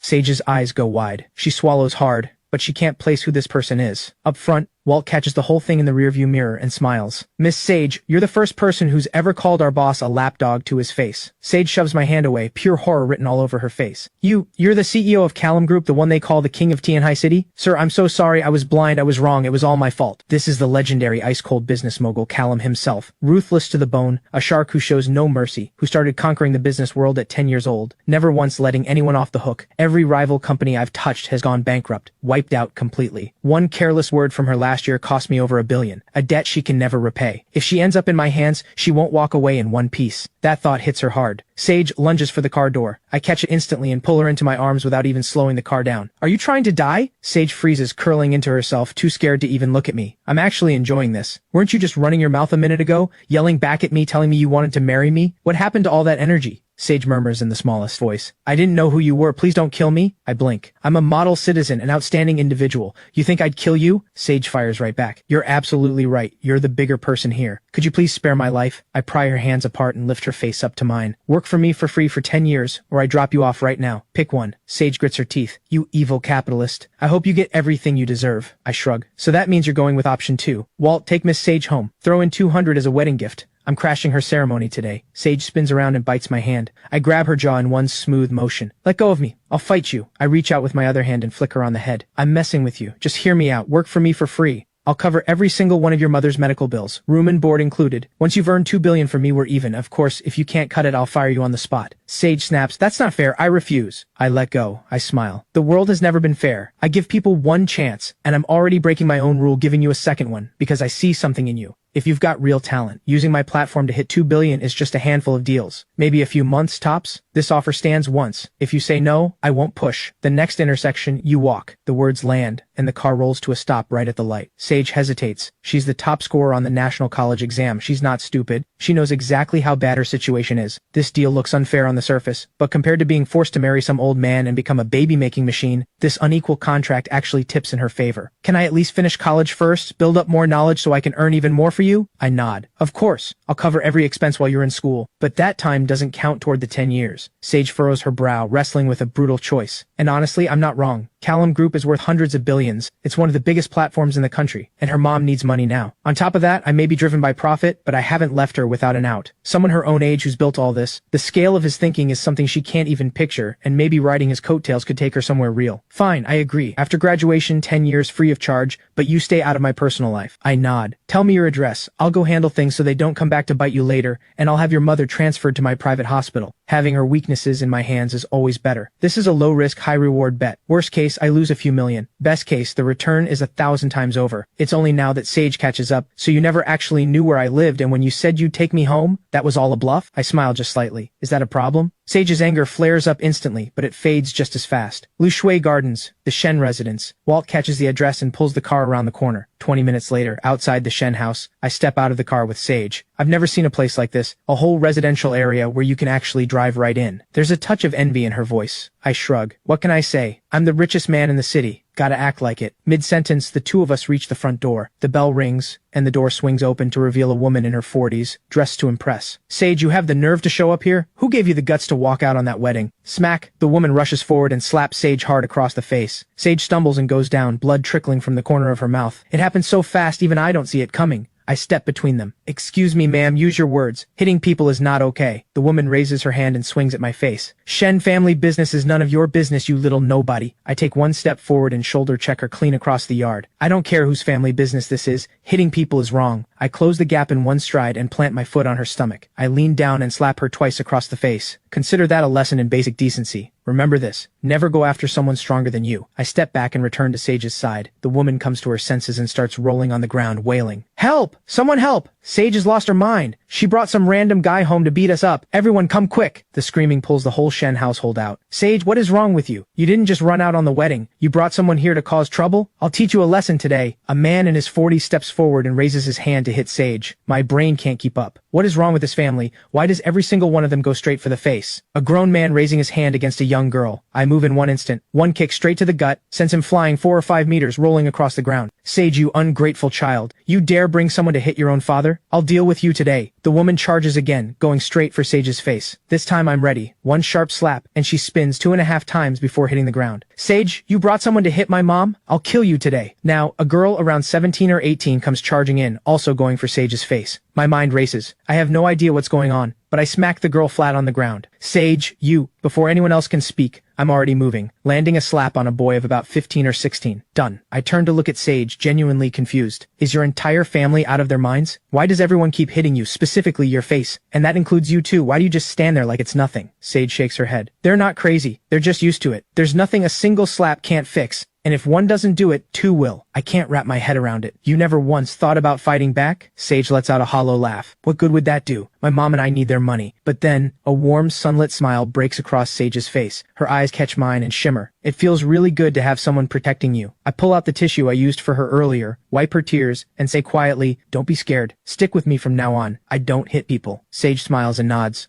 Okay. The whole Shen household has been knocked around enough to finally shut up. They huddle together in a corner. Sage, you just wait. Mr. Huang is already on his way, and today, no matter what, you are going to marry him and give him children. That's right. Mr. Huang is loaded, and he's offering you 100,000 per kid. Where are you going to find a deal like that? You should be thanking us, but instead, you bring people to hurt us, you ungrateful wretch. After everything the Shen family has done for you, if you ever want us to keep paying for your disabled mother's medical bills, you'd better get on your knees right now and beg for forgiveness. Then go back with Mr. Huang and give him his children. Sage suddenly rises on her toes and kisses me on the cheek. She spins around with a triumphant grin. Sorry to disappoint. This is my boyfriend. And my future husband. He'll be covering my mother's medical bills from now on, and I'll only ever have his children. If you think you can use me as a stepping stone for your deal with the Huang family, keep dreaming. My lip twitches. I want to say something. Sage jumps up, throws her arms around my neck, and presses her lips to mine. A few seconds pass. Sage pulls back, face flushed, whispering, help me out. As my boyfriend, if you deal with them, it gives the Enforcement Bureau a clean reason to close the case. It clicks immediately. If I'm her boyfriend on paper, then stepping in for her makes total sense. Even another round of hitting them becomes legally defensible. Criminal matter becomes civil dispute, settled with pocket change. College students really do think differently. My actual status means I don't need any of this, but she's asking, so I'll play along.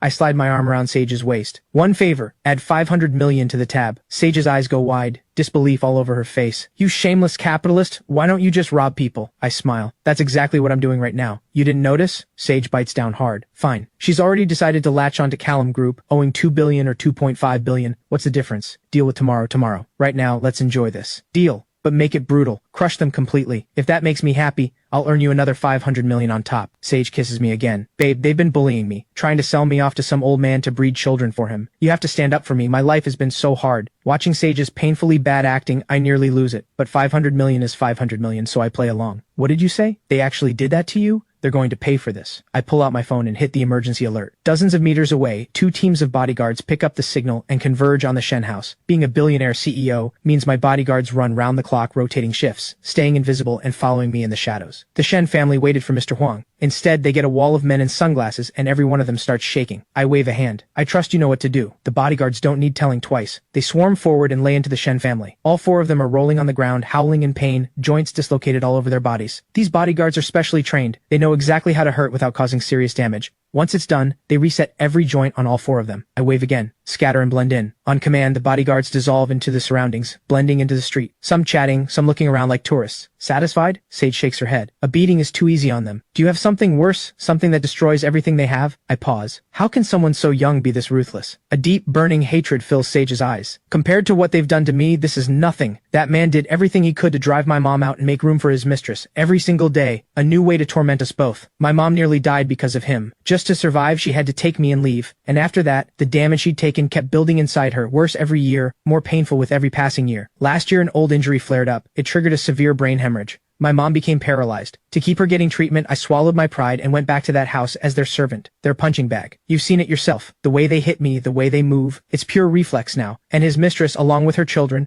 were terrified I'd come back to claim a share of the inheritance, so they went out of their way to destroy me, pushing me to go sleep with some old man and bear his children. That was their plan. I even overheard them talking about recording certain videos of me and selling them. After I'd given that old man his children, they were going to sell me off somewhere else. Said I was the top scorer on the National College exam. Good genes could keep making money by having children for people. Sage's voice breaks as she goes on, tears streaming down her face. I pat her on the back. That's on me. I never went through what you have, and I had no right to tell you to be kind. I'll get you justice. Hey, let go of my wife. Right on cue, a group storms up to the Shen house. The old man in front is pointing straight at me and shouting, I don't have time for this. One wave of the hand, and dozens of bodyguards pour out, pinning every single one of them to the ground. When it's over, I have them all tied up and delivered to the Enforcement Bureau. Unlawful imprisonment, assault, trafficking, coercion into prostitution, the charges stack up fast. With Callum Group Legal on the case, every last one of them will rot behind bars. For Sage, the Shen family and Mr. Huang might have seemed like mountains she could never climb. But in front of me, they're small-time nobodies, gone with a snap of my fingers. The Sai estate. The moment I step through the front door, a head comes flying straight at my chest. The frustrating part is, I can't move out of the way, because if I do, that little fool goes headfirst into nothing, and I don't even want to think about what happens next. Thud. Right on schedule, Ren slams her head dead center into my chest and drives me back several steps. I didn't make that happen, but honestly, I fully support it. According to the plot I wrote, at this exact point in the story, you were supposed to run into Sage, a girl who just ran out on a wedding, desperate to latch onto wealth and power. She was supposed to become a minor disruption between you and Isolde, pushing both of you through misunderstanding after misunderstanding until you finally see each other clearly. Her ending wasn't great though. Sage ends up with nothing, no money, no future, and leaves the city for good. But right now, shouldn't you be renting the villainess a place to stay somewhere outside? Instead, you brought her home. So how is Isolde ever supposed to forgive you? And if she doesn't forgive you, how am I supposed to finish my story quests and unlock my restrictions? I grimace, rubbing my chest. How is your head getting harder? Ren lifts both arms with the most innocent face,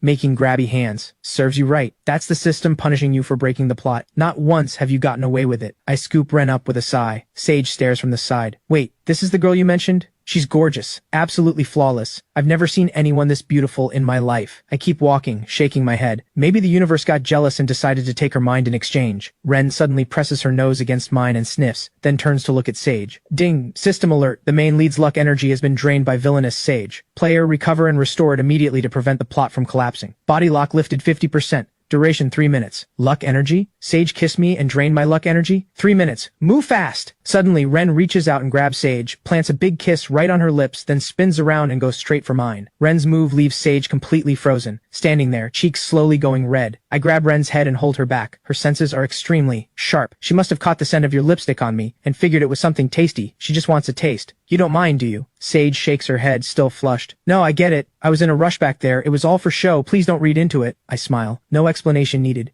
We both got something out of it. I get it. Ren starts squirming. Ugh. Let me go, you frustrating, impossible. Just let me go. 1 second, just one kiss. I'll refill your luck energy. Don't be so stubborn. Watching Ren flail around, I let out a long sigh. Stop moving. And no kissing me. Understood? Sage smothers a laugh from the side. She's copying the way I kissed you. That's honestly the cutest thing I've ever seen. Aren't you going to satisfy her curiosity? I give Sage a flat look. Do you have any idea what you're saying? Sage grins. What's the big deal? Let your little sister give you one kiss. If I had a sister this cute and clingy, I'd let her kiss me every single day. I shoot Sage a hard look. Stay out of it. This has nothing to do with you. Sage pulls her neck back, grabs her suitcase, and turns. Mr. Liu, where has the young master put me? Mr. Liu gestures down the hall. Mrs. Old just moved out. The room still has warmth to it. No dampness, no mold. Fresh sheets and it's ready. Sage blinks. Mr. Liu turns to me. That's the room that belonged to the one who ran out on the engagement. Isolde? I get why she walked out, but what did I supposedly run out on? Will sleeping in her old room curse my luck? I toss back. If she doesn't want it, she can have any other room. The other rooms have been empty too long.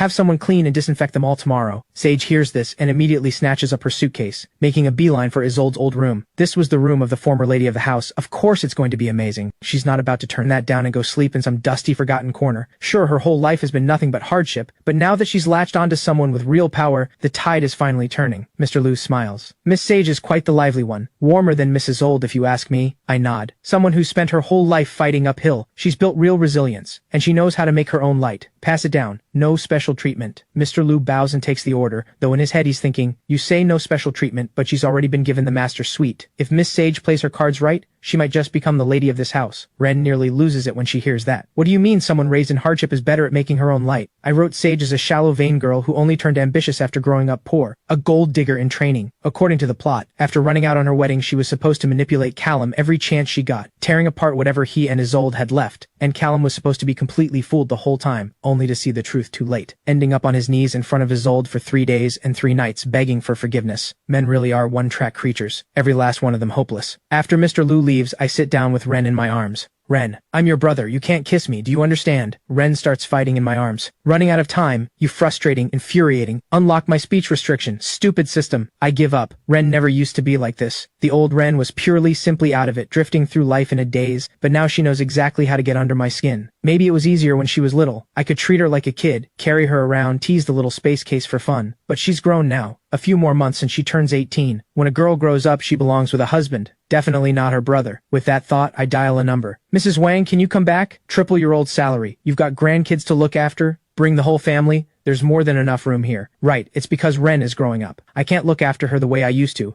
and she won't let anyone else near her. What was that? Ren chased you away? How is that even possible? Beep. I stare at the dead phone, blank. I look at Ren differently now. Ren, you don't like Mrs. Wang? Ren stops squirming. No. Time's up. I can't control my body again. Did I chase Mrs. Wang away? That was the system. Nothing to do with me. I sit with it for a moment, and suddenly it clicks. These past few years, I've buried myself in work and barely come home. Mrs. Wang was her whole world. Ren probably figured that without Mrs. Wang around, I'd have to spend more time with her. So she started pushing Mrs. Wang away. Kids' logic is painfully easy to read and completely impossible to argue with. If she's already decided she doesn't want Mrs. Wang, bringing her back won't change anything. You smell. How about Lan gives you a bath? Ren shakes her head furiously. Stupid system. You've been suppressing me for 17 years. You can't even let me bathe on my own terms? What about May? She's gentle. Still a head shake. I think for a moment. What if the new girl Sage gives you a bath? Ren hesitates, then nods. Stupid system, what are you playing at? Making the villainess give me a bath. What is your angle here? System chime? Contract quest failed. Penalty? Soul shock for 10 seconds. The system will take control of the player's body to force the plot back on track. Soul shock as punishment. 17 years I've been here and the very first quest hits this hard. Can I get a beginner discount? Ah, Callum, I hate you. You made me fail the quest. Just wait until I unlock my restrictions. I will pay you back 100 times over. Why does 10 seconds feel this long? Stupid system. Are you doing this on purpose? Out in the hall, I let out a long, slow breath. One problem finally handled. Ren's senses are razor sharp. Anyone with impure intentions can't get near her. Maybe because of the kiss Sage gave me. Ren got a good first read on Sage. With that settled, I carry Ren to Sage's room. I push the door open and catch Sage laying out small pieces of clothing.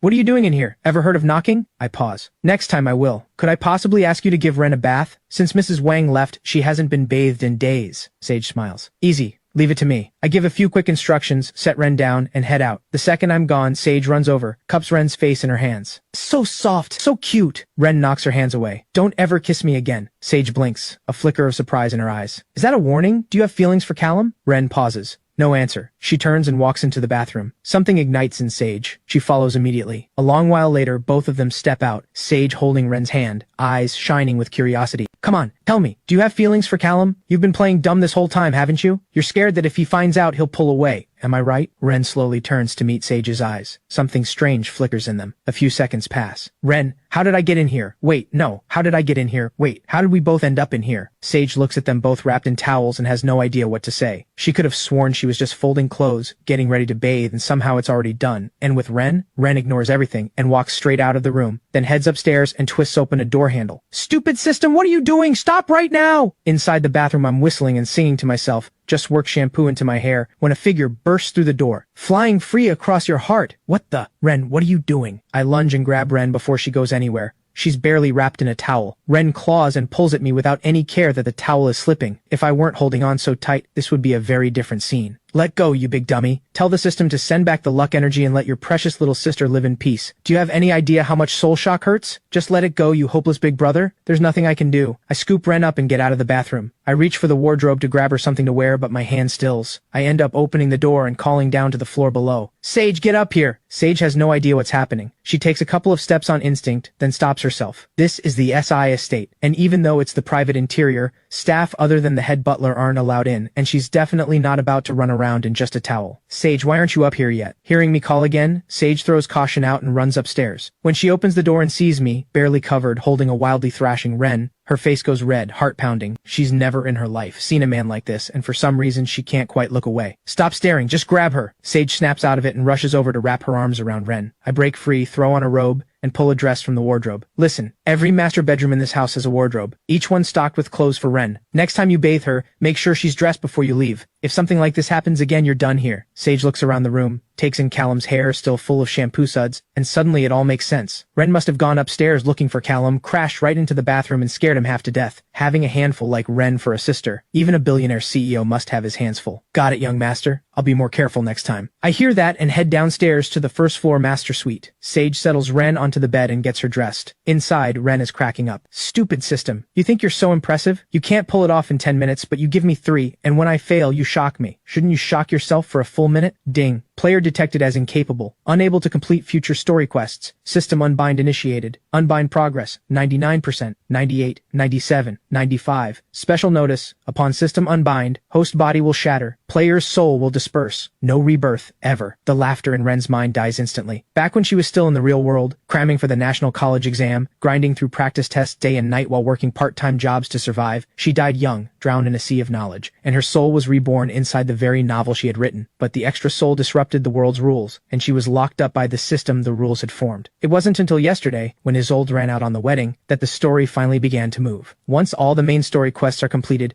this world will solidify into a true parallel world. The rules will decide it poses no threat to the original world's flow, and gradually release their hold on her. As compensation to the author, she will finally be reborn for real, in this world, in this perfect body. No, I don't want to die. This isn't fair. You're the one who locked me down, made it impossible for me to finish the quests, so why do I get all the punishment? Ding. Player requests fairness. Shall we remove the player's chance at perfect rebirth? The most equal thing about being human is that everyone only gets one life. Okay, I was joking. I've always thought this world is perfectly fair. I just wanted to ask, is there any way to stop the unbind? Ding. System unbind is irreversible. Special notice, when unbind progress reaches 0, the player will be permanently erased. Hearing those words, the light goes out inside Ren completely. As the author of this world, completing the main story should be effortless. But the problem is she doesn't belong to this world. The rules have stripped her of her freedom, leaving her no way to actively push the plot forward. Is there really no other way? So I'm going to die no matter what. Ding. In theory, that is correct. Meanwhile, after Sage finishes dressing Ren, she rushes downstairs back to her own room to change. Click. A soft sound, and the bathroom door swings open. She turns to see me stepping out, and Sage immediately leaps onto the bed and burrows under the covers. I shake my head, walk to the wardrobe beside the bed and open it, pull out my clothes and start changing right there in front of her.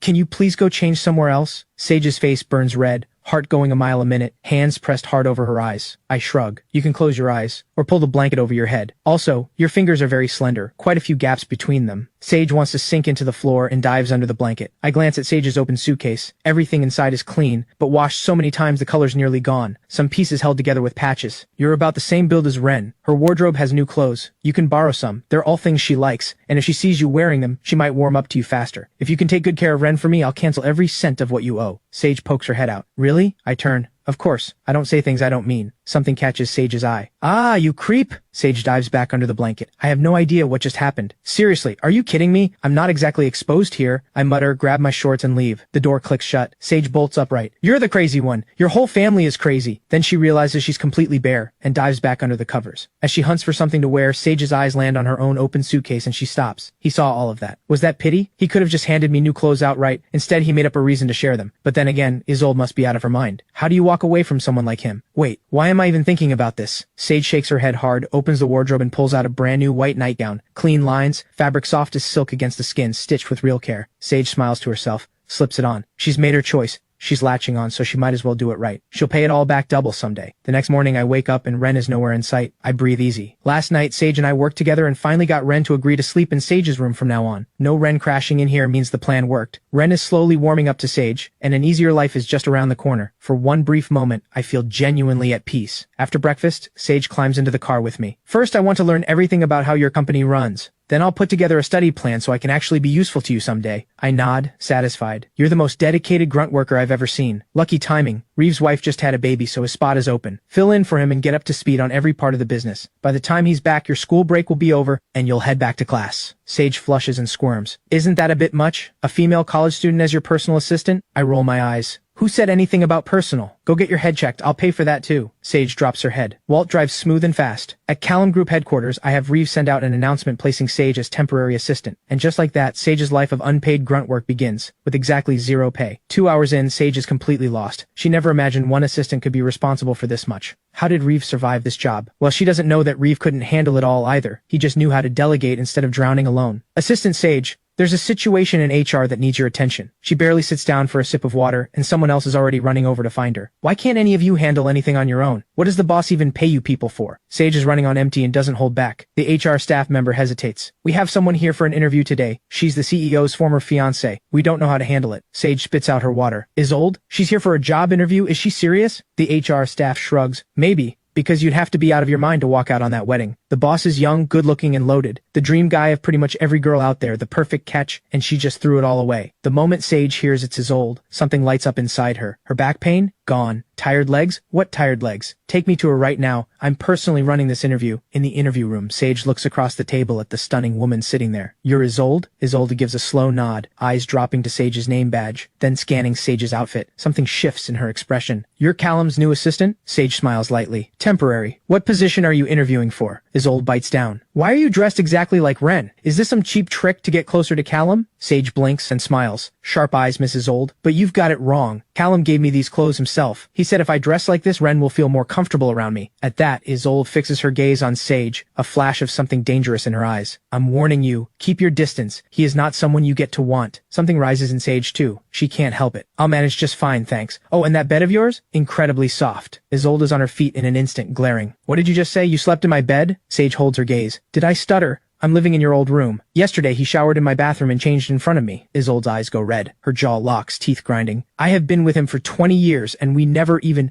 Who do you think you are? For some reason Sage can't explain. Watching Isolde lose it feels incredibly satisfying. I'm his new girlfriend. I gave him my first kiss. I'm going to marry him and give him children. Isolde stares, completely stunned. You gave him your first kiss? So you two already? I grew up alongside him, 20 years, and I never once touched him. How did you have the nerve? Sage thinks. A first kiss counts as a first. Whatever. Seeing Isolde like this makes it all worth it. That's right. Exactly what you're thinking. Don't tell me you two never did anything at all? Sage pauses. Then it clicks. A look of pure contempt spreads across her face. Childhood sweethearts. 20 whole years and you wouldn't let your own fiancé touch you. What, scared your secret guy on the side wouldn't be happy about it? Callum deserves so much better. I'll make it up to him twice over. That does it. Isolde snaps, lunges across the table, grabs Sage by the hair. That is not what happened. I never betrayed him. I was saving everything for our wedding night. For him. You shameless little... How dare you swoop in like this? I'll kill you. Sage doesn't back down. She grabs Isolde by the hair right back. You ran off with another man on your wedding day. Sounds like you were saving everything for him. Wasn't that the real thrill? Was that exciting enough for you? You're the shameless one. The whole office freezes as the two of them go at each other. Quick! Go tell the boss. His ex-fiancé and his new girlfriend are fighting. Right, go tell him now his fiancé and girlfriend are going at it. Wait, his fiancé and girlfriend are fighting? Oh my. This is massive. The boss's actual wife versus the side girl. But wait, which one is which? That Isolde literally just walked out on their engagement. Why are you watching instead of minding your business? Are you kidding me? This is the first drama we've ever had on The Boss. Someone grab me a chair. Where's my phone? I'm going live with this. Everyone needs to see this. In my office, a junior secretary bursts through the door. Sir, bad news. Your wives are fighting. I spit coffee all over my documents. My what? What did you just say? The secretary nods hard. Yes, sir, both of your wives. They're really going at it. None of us dare get in the middle. Please go see for yourself. I actually start laughing. Is this some kind of prank? You really think you can make a fool out of me and keep your bonuses? The secretary blinks. Sir, this isn't a prank. Your two wives are genuinely fighting right now. My brain stalls. I'm not even married. Where are these two wives coming from? There have to be limits to what you can say with a straight face. The secretary gets frantic. Sir, why won't you believe me? Just check the company group chat. It's all over the building. I pull up the group chat and it's wall-to-wall messages, photos and videos of two women pulling each other's hair. Sage, Isolde,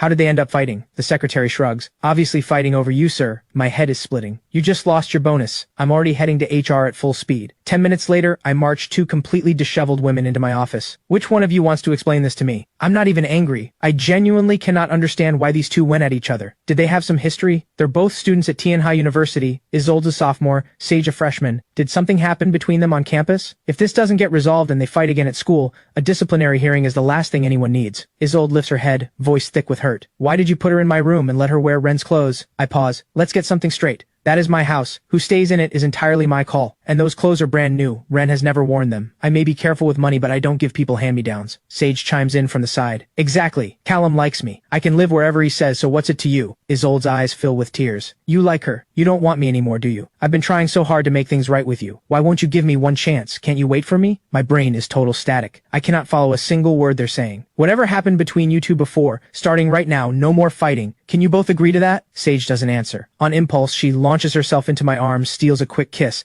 Of course, babe, I'll never fight with her again. Before I can react, Isolde comes charging at me too, full force. I can't hold both of them up. I go down. He's my husband, get your hands off him. You walked out on your own wedding. He's my boyfriend now, get away from him. Both of them land on top of me and start swinging at each other. I panic, locking an arm around each one, trying to keep my voice level. Ladies, could everyone please calm down? I am not anyone's husband and I am definitely not anyone's boyfriend. No fighting. If you really need to fight, can you at least let me get up first? I'm innocent here. About 10 seconds later, both of them start to settle, and I seize the moment to scramble to my feet and put several meters between us. I'm genuinely scared. When they go at it, they don't care who's in the way, and I took scratches and kicks from both sides, sharp fingernails raking across my chest and arms like fire, and those heels hit like they mean it. This ends right now. How about a handshake? Actually, forget that. Just both take one step back. I step back myself. Isolde cuts Sage a sharp look. I came here for a job interview today, and she ruined it. She owes me. Sage lifts her chin. Callum Group doesn't hire people who start fights, so consider your interview failed. The two of them look ready to go again. I jump in fast. Your interview is approved. You're hired. Isolde shoots one last glare at Sage over her shoulder. Don't think this is over. I will not let this go. She storms out. Once she's gone, I look at Sage. What was that? Why did you go after her like that? Without Isolde in the room, Sage deflates back to normal. Honestly, I have no idea. Something about her just sets me off. I just want to get under her skin, but I've never even met her before. It has to be that room of yours. Everyone who sleeps in it goes crazy. I actually pause at that. Part of me almost believes it. You could always try switching to a different room. Sage thinks for a second. I'm scared to be alone. Can I just move in and sleep in your room? I smack myself on the forehead. She's gone. You really have lost it. Sage jumps in. It's not what you think. I'll sleep on the floor. I wave it off. Forget it. You take the second floor. We'll just swap. I'd like to see if I go crazy too. Sage nods. I'll go tidy up. On the 28th floor, in the bathroom, Sage runs into Isolde again. They stand at the mirror, fixing their hair, straightening their clothes. I genuinely want to know, why did you run out on that wedding? Is the other guy really better than Callum? Sage can't hold back anymore. Isolde smooths her hair and wipes the smudged lipstick from the corner of her mouth. I never once thought about leaving him. I would never betray him. I was just foolish back then. I pushed him away. We have 20 years between us. That's something you can never touch. Walk away now while you still have your dignity. Trust me, you don't want to look back on this and regret it. Sage rubs her temple. He asked me to come to his room tonight. You know, I wonder, how many abs does he have? And his lips, surprisingly soft. Isolde turns slowly, eyes full of something lethal. Touch him one more time, and I will make your life a living nightmare. Sage smiles. He's my boyfriend. Why wouldn't I? You're the strange one. Running around behind his back while refusing to let your own fiancé touch you. And now you want to tell me what to do. Do you have any shame left? Isolde draws a slow breath, forces the anger down. Let me give you one piece of advice. Callum is not someone who can be won over with tricks like this. You should leave before it's too late, because the moment he sees this side of you, things will not end well for you.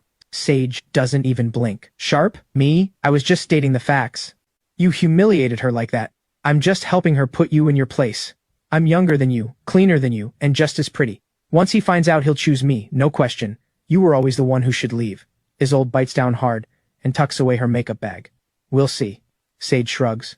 Then you better move fast. Give it a few more days, and we might have a baby on the way, and by then, nothing you say will matter. Talk is cheap. All talk costs nothing, so fire back first and feel good about it later. Isolde fixes Sage with a long, hard stare, says nothing, and walks out of the restroom without a word. Sage smiles faintly, dries her hands, and follows. CEO's office. Watching these two show up together again, my head is already pounding. Do you two have nothing better to do? Isolde shakes her head. I've officially joined as your personal assistant. I'm waiting for your orders. Sage cuts in. I'm your personal assistant. Everything should go through me. I press a hand to my forehead. My personal assistant is Reeve. He's just on leave right now. Do you both understand? Isolde nods. I know your daily routines. I can be your lifestyle assistant, handling everything at home. Sage steps forward. I'm your girlfriend. I can take care of you just fine. You don't need her for that. I slap the table. Both of you, enough. I can take care of myself. I don't need a lifestyle assistant, and I am not your boyfriend. I don't need either of your help. Now get out, both of you. Both women exchange a glance, let out a cold huff, and leave together. Then it hits me. Wasn't I planning to have Isolde take over the Mew family's acquired assets? How did she end up as my assistant instead? I think it over, and immediately call HR. A short while later I hang up with a strange look on my face. Apparently, it was Isolde who requested the position herself, and she even drafted the contract on her own. A lifetime contract. Minimum wage only. What is wrong with Isolde? Why would she do something this outrageous? Has everything that happened these past few days broken her? Maybe I'll let it go for now, let her cool off, and the contract is in my hands anyway. I can cancel at any time. Assistant's office. Isolde and Sage are locked in a stare down, neither willing to back down. I have a signed contract. This office belongs to me. Isolde holds up the contract, expression icy. Sage smiles. Callum personally appointed me. This office is rightfully mine. Click. A staff member suddenly pushes the door open with a stack of files. I need an assistant to handle these documents, please. Isolde speaks first. Just give them to me. I'll handle it. But Sage moves faster, darting to the door to take the entire stack. I've got them. You can head back now. Watching Sage hug the whole pile to her chest, Isolde's eyes flash with contempt. It's your first day here. Can you even read any of this? Sage just smiles. If I can't, I'll learn. Did you understand everything on your first day? Isolde rolls her fingers together, chin tilted up slightly. I've been helping him manage simple documents since 5 years ago, and 3 years ago I moved into the SI estate full-time. He taught me a lot about how things work, and I've personally handled many major projects. My experience far outweighs yours. You'd do better to just step aside before you make a mistake you can't afford to own. Sage's eyes dart around. Then she drops the entire stack on the desk. Fine then, since you love playing assistant, I'll leave all of this to you. Starting today, I'll be in charge of making Callum's coffee every morning and giving him shoulder massages to help him unwind. And just like that, Sage actually walks out, heading straight for the coffee station. Isolde stands there, stunned. She's realizing she may not have much leverage over this Sage at all, and Sage isn't wrong. Sage holds way too many advantages. In terms of public image alone, she completely overshadows Isolde. Isolde is still stuck in the middle of a PR storm, while a clean record 19-year-old college girl compared to her, the runaway bride who never followed through, the gap is painfully obvious. All she'd done was let a little rebellious impulse get the better of her. So how did the whole game fall apart like this? If Callum had just been upfront from the start about not liking Gloria, she would have stopped all this nonsense. But she never understood. Callum was clearly unhappy, clearly hated what she was doing, so why did he never say a word? Not even a hint of anger. He stayed completely composed from start to finish, always smiling at her no matter what. And that kept making her think Callum was just tolerating her, which pushed her to keep testing his limits, until Callum finally settled the score. Now she understands. The more he had indulged her, the more ruthless the reckoning would be. In less than 12 hours, Callum stripped away everything he'd ever given her and severed every tie between them. Her question yesterday, what identity she could possibly use to stay by his side, seems to have found its answer. She'd always thought he was the one holding her in place, but it was the other way around. She was the one clinging to him. The moment those titles slipped away, rivals came rushing in one after another. How is she supposed to take back what was always hers? Ring ring. Her phone goes off. Isolde picks up, pressing accept. Isolde, sweetheart, how did things go with Callum? Did he agree to let the Mew family off? At least get him to promise not to take back the land. That shouldn't be too much to ask, right? Isolde lets out a quiet sigh. Honestly, you never cared about me, did you? All you've ever cared about is how much you can squeeze out of me. I don't understand. If you knew you needed me to get anything from the SI family, why did you just stand by and watch me crash like this? Mr. Mew goes quiet for a moment, and when he speaks again, there's an edge to his voice. I've lost count of how many times I warned you. When did you ever listen? Every single time you were so sure Callum wouldn't get mad. You kept saying you'd smooth things over. Did you ever actually try? Every time we tried to step in, you told us to stay out of it, and now look, you've pushed him completely away and you have the nerve to blame us for doing nothing? Did I tell you to go find yourself some so-called godfather or pick fights with Callum every single day? Isolde lets out a bitter laugh. Yeah, it's all my fault. He's really done with me now, so forget about whatever you were counting on. After the MU family assets are settled, there'll still be plenty left over. Enough for the three of you to live comfortably for the rest of your lives. Don't contact me anymore. He has always been my only family. Don't get in the way of me finding my way back to him. Isolde hangs up, clean and final. Ever since she was old enough to remember, she had lived at the SI estate, going back to the Mew house only a few token days each month, and after the engagement at 15, barely even that, just the occasional holiday visit. Both families were in Tianhai City, but the Sai estate was always more like home. And now she has nothing. Nothing but the memories of growing up together. She knows the only reason Callum hasn't completely cut her off is out of respect for the years they shared. After a long moment of thought, Isolde wipes her tears and opens the stack of documents. If she can show him more of what she's capable of, more value, maybe she can raise herself just a little in his eyes. Meanwhile, Sage finds she can't quite harden her heart, and walks back into the assistant's office with a cup of coffee. I don't even know why I dislike you as much as I do, but I still want to say this. Some fights aren't worth having. I have a strong feeling he's not going to end up with you, and he's definitely not going to end up with me. Something buried deep inside Isolde stirs at those words, and her expression darkens. The reason she became so defiant, constantly provoking Callum and making things difficult, all traces back to one person, Ren. The three of them grew up together, but Callum always gave Ren more of his attention and care. Isolde understood. Ren had mental limitations, so of course Callum would look after her more. But ever since Ren hit 13 and started blossoming fast, Isolde's sense of threat only kept growing. Ren is honestly stunning. On anyone else, that childlike simplicity might be a flaw, but on Ren, it just makes her more endearing, more impossible not to adore. And because of that, Isolde started trying a different approach with Callum. All she really wanted was more of his attention. But yesterday she found out the truth. Callum had been grooming her to be the lady of the house since they were children. She was the one he'd always favored. Looking back now, she really was hopeless. Maybe you're right, but I still want to try. I never thought losing him would hurt this much. It might be pointless, but at least I'll have fewer regrets if I tried. Isolde refuses to give up. She wants one more shot. Sage smiles. You know what? I think I like you a little more now. Maybe we should actually sit down and talk sometime. And hey, if you happen to teach me something useful along the way, that'd be even better. Isolde studies Sage for a long moment. Sage, I finally remembered. You're last year's top scorer on the National College exam from Tian High. I saw your photo on the incoming student board. I just didn't expect you to look this radiant in person. Come to think of it, I'm actually your senior. Sage shrugs, smiling lightly.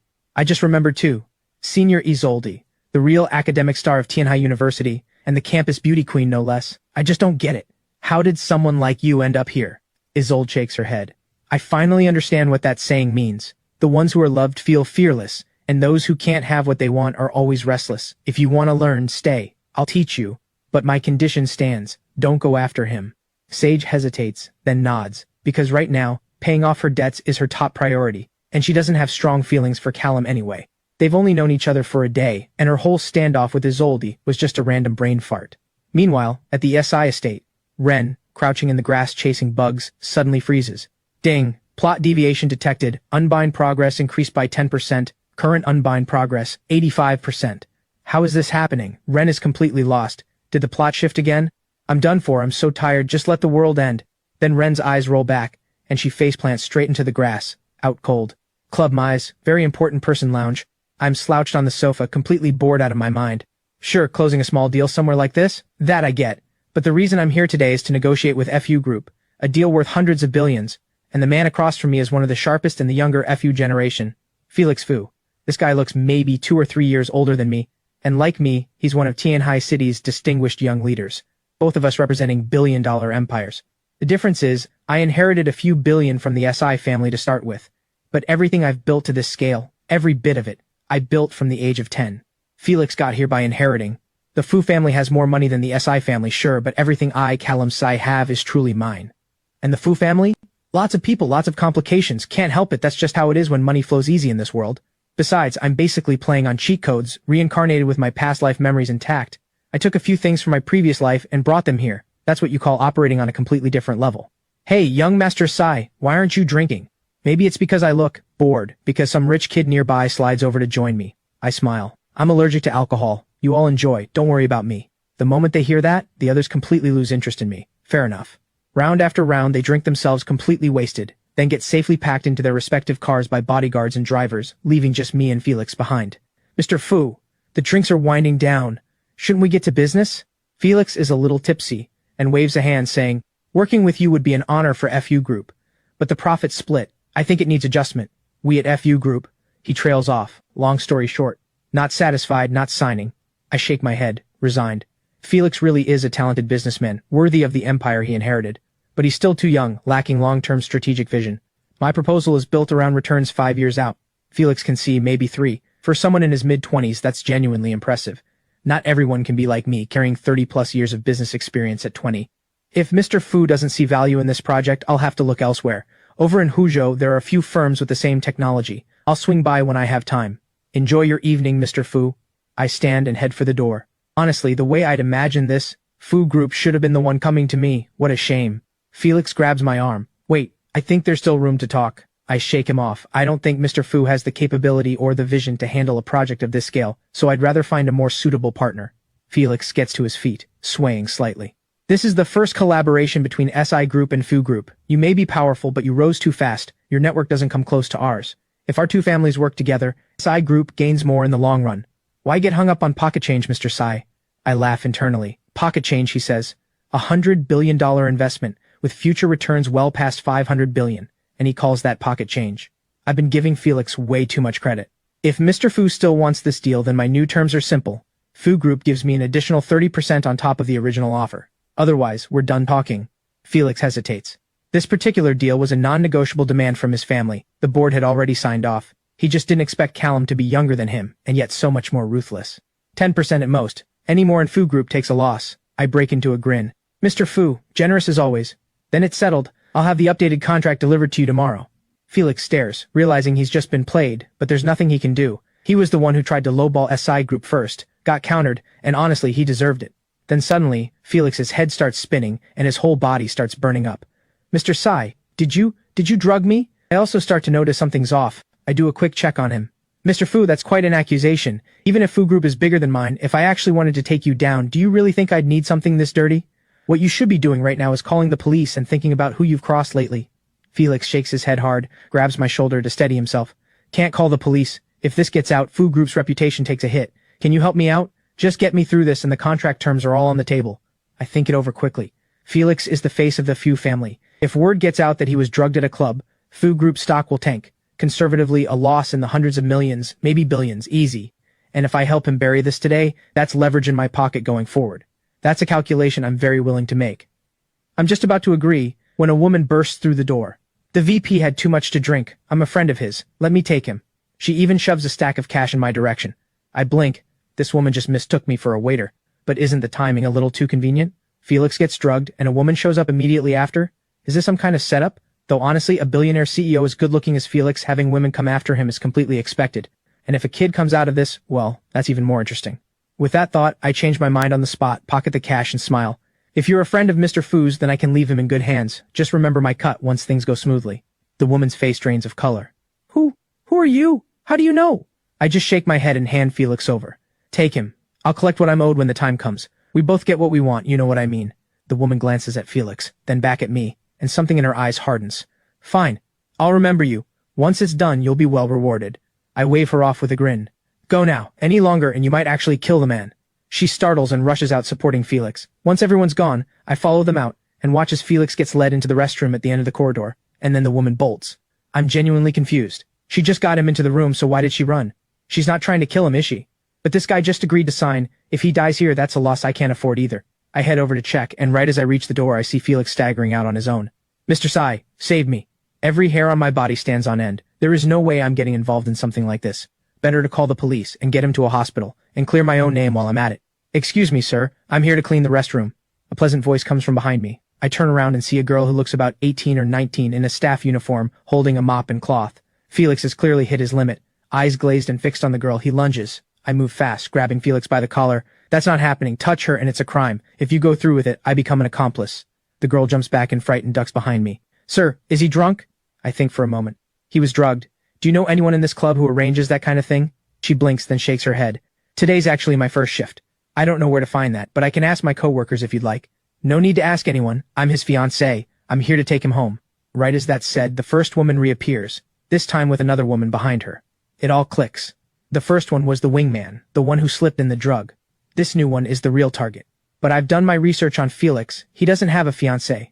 Though if tonight works out for her, she just might become one. With that thought, I push Felix toward them and pull the girl back into the corner. Felix has completely lost control of himself. One whiff and he lunges.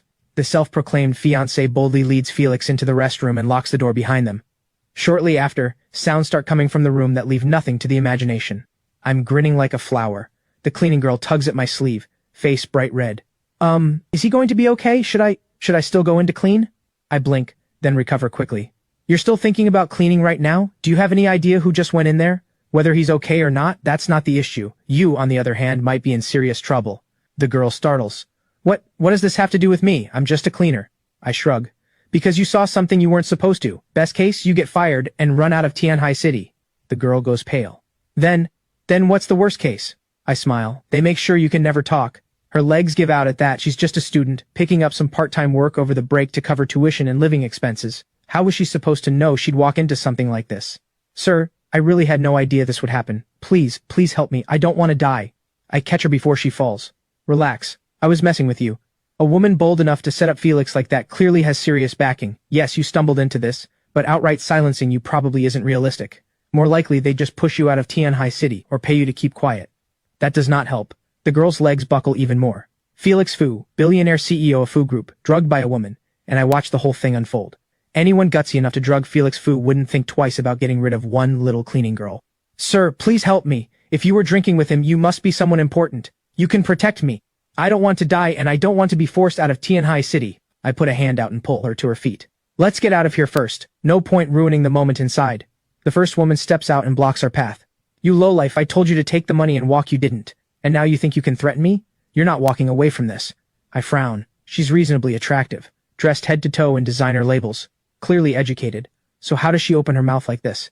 Tell me, whose lapdog are you exactly? The moment I say she's a lapdog, the woman snaps and swings a hand straight at my face. How dare you, you nobody, calling me a lapdog? You must have a death wish. Bang. One kick sends her flying several meters straight into the wall. Honestly, I will never understand. Why do people always go for the slap, and where does the superiority complex come from? How do you have the nerve to raise your hand at a grown man like me? The woman clutches her stomach, crumpled on the ground in pain. Do you even know who I am? You hit me. The Tang family will not let this go. I click my tongue. I don't care who you are. Lay a hand on me, and you'd better be ready to face the consequences. The woman flinches, curling into herself. I work for Talia Tang, the one and only daughter of the Tang family, one of Tianhai City's most powerful clans, so she thinks that makes her untouchable. I glance down at her pitiful state with pure disinterest and walk out of the club with the cleaning girl. The ambush I half expected never comes. What I can't figure out is, no backup outside the club, so what exactly was she so smug about? Sir, what do we do now? They're not going to let this slide. I wave a hand signaling Walt to pull up the car. People who climb by, drugging their way to the top. Small-time nobodies, not worth my time. If you're scared, you can come work at my place. Mrs. Wang left, and there are rooms in the main hall that need cleaning. Short on hands, and you're around the same age as my little sister. You two should get along fine. The girl blinks. From the way this guy talks, he doesn't seem afraid of those people at all. And he has a younger sister around her age who needs looking after. And earlier, he'd instinctively grabbed Felix to shield her without even thinking, which says something about his character. Working at his place sounds a lot safer than being out here at clubs. With that, she nods. Thank you, sir. I'll work hard, I promise. The reason I'm bringing this girl along has nothing to do with being generous. It's simply because I need another witness. Someone I can use as leverage when dealing with Felix and Talia down the road. We get in the car and head back to the SI estate. Walking in, the girl's jaw drops a little more with every step. She's only ever seen places like this on TV.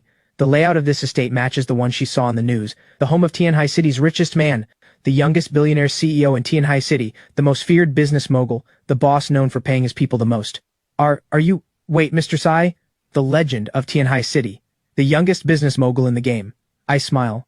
What? Do I not look the part? The girl stares up at me for a few seconds and his face lines up with someone she's seen on TV. It really is him. I actually get to meet someone like this. The girl panics, hands and feet trembling, and immediately drops her head. I'm so sorry. The lighting in the club was so dim, I couldn't make out your face. I meant no disrespect. Please forgive me. I stare at her for a moment, then reach over and give her head a light knock. Stop talking nonsense. When did you ever offend me? Besides, I'm a Model Outstanding Youth Award winner. I don't bite, so stop shaking. That light knock on the head actually seems to calm her down. This billionaire CEO isn't nearly as intimidating as she imagined. He's got more of an older brother vibe, except he's only 20, just 1 year older than her. I'm not scared. I'm just excited to meet someone I look up to. I press a hand gently to the top of her head, tilting it up slightly. You've had your head down this whole time. That's rough on your neck. At your age, you don't want to end up with chronic neck problems. The girl looks up at me, and something flickers in her eyes. He's looking out for me. Why is a complete stranger doing what my own family never bothered to? Looking at her soft, helpless expression, I catch myself again. Am I really that intimidating? Why does looking at my face make this girl want to cry? Right? What's your name? I never asked. I'll have Mr. Liu register you in a bit. From now on, you'll be part of the household staff. How does 5,000 a month sound? To protect my glowing image as a kind and generous person, I pivot smoothly to salary talk. The number I've quoted is above market rate. First, keep the girl comfortable, spend a little to keep her around, and once Talia makes her move, I bring this girl to the table, and even 1 percentage point in concessions from the other side means billions in annual returns. The girl lights up. Thank you, Mr. Sai. My name is Lily Lin. I can clean, do laundry, and cook. I wave a hand. No need to be so formal. We have a chef for cooking, and other staff for laundry and cleaning. Lily stops in her tracks. a flash of panic crossing her face. Then what am I here for? You wouldn't be— As she says it, Lily instinctively wraps her arms around herself. I sigh. I have a younger sister with congenital brain damage. She needs companionship, and you'll understand soon enough. Right as I say that, a figure comes flying out the door. Same thing as always. We're barely at the entrance, when something charges straight at us. I instinctively throw my hand out to block, but this time I miss. Ren suddenly stops and turns to look at Lily, eyes widening with surprise. Lily? How did she end up here? If the timeline is right, Lily should have been at the club tonight, working, and then ending up with Felix doing you-know-what. This is bad. My dummy big brother is messing with the plot again. Help! Someone's trying to kill me. Does no one care about my life anymore? Callum, I really couldn't hold her back. Sage trails behind, completely embarrassed. She had no idea Ren was this strong, or that her hearing was sharp enough to pick things up from that far away. 1 second, Ren was playing a game with her, and the next she'd bolted, too fast to stop. Sage, what are you doing here? Seeing Sage, Lily looks surprised. Sage is equally caught off guard. Lily, what are you doing here? I shake it off, scoop up Ren out of habit, and carry her inside. Don't stand around talking at the door. Come in, there's seating. Snacks too. The two girls exchange a glance and follow us in, chattering away immediately. I pick up a few things from their conversation. Sage and Lily are both students at Tianhai University, 2 different majors but both top students, both ranking in the top 10 on the academic charts. Lily's family is struggling. She's helping support them, with a dropout younger brother who hits her. I don't even know what to say. These past 2 days somehow I keep running into girls with heartbreaking situations. Is the universe out here thinking I'm too soft, and deliberately sending these girls my way to be saved? Isn't that a bit much? I'm not a charity. Just as I'm thinking that, Ren makes her move and goes straight for a kiss. Ugh, Sage. I told you not to let her do that, and you let her anyway. She drained my luck energy. That cost me health. Seriously, Callum, why do you keep letting this villainess touch you? Do you have any idea what you're doing to the woman who's been waiting for you for 20 years?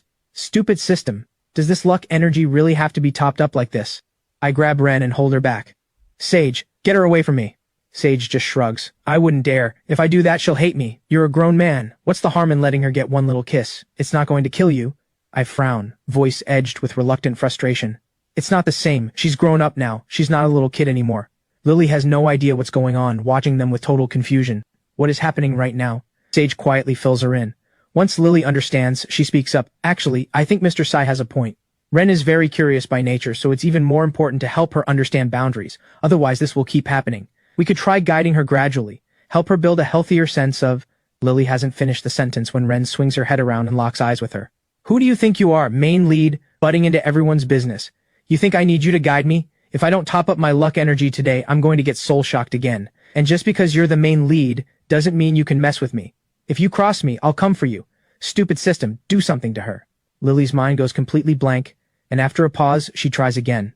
Honestly, indulging a child's curiosity once in a while isn't the end of the world. Kids are innocent. They don't mean any harm. You as the older brother really don't need to be so uptight about it. My head buzzes. What on earth just happened? She was making perfect sense 2 seconds ago, and now she's doing a complete 180? Before I can figure it out, Ren starts acting up again. I sigh to myself and ease my grip slightly, but under the system's control, Ren's speed is something else entirely. Okay, this can't keep happening. Ren suddenly goes still. Topped up. Finally topped up. No soul shock for me today. I'll swing by Sage's room tonight and pull back whatever luck energy she drained today. But something feels different this time, not like before. Looking at Ren drifting off into her usual days, I breathe a quiet sigh of relief. Turns out those 2 girls were right. They were absolutely right. Once Ren's curiosity gets satisfied, she settles right down. Alright, Sage, take Ren to get cleaned up. Lily, go check in with Mr. Liu. I need to finalize the new contract with Food Group for tomorrow. You all don't need to worry about me. Time slips by. Outside the window, fireflies of every color fill the night air. I send off the contract and look out the window with a quiet smile.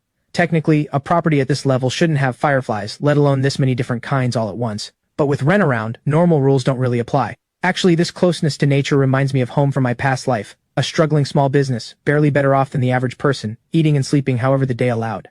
I stretch out my limbs and head back to the living quarters. First floor master bedroom. I push open the door and head straight to the bathroom on the right. 10 minutes later, I step out of the bathroom and round the corner into the main room, and the lights suddenly blaze on. You, don't come any closer! Sage is sitting bolt upright in bed, clutching a remote control, pointing it at me. Then her face goes scarlet and she dives under the covers. I blink and glance down at my very undressed self, and yeah, that's a little awkward. But when you've mentally lived for decades, embarrassment passes quickly, and I calmly go to grab some clothes from the wardrobe. A few minutes later, I pull back the covers and haul Sage upright. Explain, why are you in here? Sage stares at me wide-eyed. Isn't this the room you gave me? Do you have memory problems or something? I shake my head. You're the one with memory problems, not me. We talked about this at the office. We agreed to switch rooms going forward, so I'll ask again, why are you in here? Sage's expression goes blank. They did agree to that. But the office had been so hectic, and there was the whole back and forth with Isolde. How was she supposed to remember? But can you at least let go of my neck first? I drop Sage back onto the bed. Give me one good reason. Sage's mind flashes back to the sight from moments ago, and her face gets redder by the second. I forgot, and I thought this room had, something in it, and I was scared, so After hearing that, I laugh. She's been convinced this room is haunted. Something unclean lurking in the dark, so when I came back and the shower woke her, this little scene was inevitable. Alright, go upstairs to sleep and make sure the windows are locked. By the way, where's Ren? Sage thinks for a moment. She tired herself out playing with Lily, so I figured I'd let her sleep over there instead of disturbing her. I nod and send Sage on her way. As long as I'm not the one who's embarrassed, then Sage gets to carry all of it. Left with no choice, Sage heads upstairs, face still burning. Lying in the bed Callum had slept in, she tosses and turns, unable to sleep. His scent is everywhere and she can't stop noticing it. In the middle of the night, a white figure pads barefoot across the main hall without a sound, stopping just outside the first floor master bedroom. Click. A soft sound, and the white figure slips inside. In the room, every hair on my body stands up. Cold sweat soaks through the sheets instantly. Half asleep, I watch the white shape gliding slowly toward the bed. Good lord, this house really is haunted. I'm quietly panicking, forcing myself calm, fists clenched under the blanket. No wonder Isolde lost it after staying here, and Sage went a little off after just one night. Now it's my turn. Look at me, seriously. What a fool. Reincarnated into a whole new world with all your memories intact, and still refusing to believe in the supernatural. Well, the skeptic finally meets his ghost. Then my nose twitches. That smell? Ren? The moment that clicks, I bolt upright and grab the white figure. Ren yelps in shock, entire body freezing up. The system had sent her to find Sage and recover a contract. She had absolutely not expected something to come launching off the bed at her, but quickly she realizes it's Callum, and the panic vanishes instantly. My mind is already racing, piecing it together fast. I was the one who told Ren to sleep in Sage's room going forward, but I never mentioned the room swap to Ren. She must have woken up at Lily's room and come looking for Sage. Hey, you okay? Did I scare you? I switch on the light and smooth out Ren's messy hair, a quiet worry settling in. This girl already has her limitations. If she gets genuinely frightened on top of that, that could be a real problem. Ren blinks up at me with her usual vacant expression. You really are the best, Callum. I almost died of fright just now. What are you even doing sleeping in Sage's room for no reason? Are you out of your mind? Seeing that Ren is fine, I let out a long breath, settle her into the bed, pull the covers up, and breathe lightly on her forehead. Nothing to be scared of. I'm here. Now close your eyes, and when you wake up you won't even remember this. Ren obediently closes her eyes. Honestly, what a clueless big brother. I specifically wrote him to be an obsessive type, and after all these years, obsession is nowhere to be found. All I see is someone genuinely sweet and a little dense. Is my writing just that bad? Did I just fail to bring the character to life? And why do I have this strange feeling I can't shake? I pat the blanket gently and wait for Ren to drift off, then settle into the hanging chair behind the window ledge.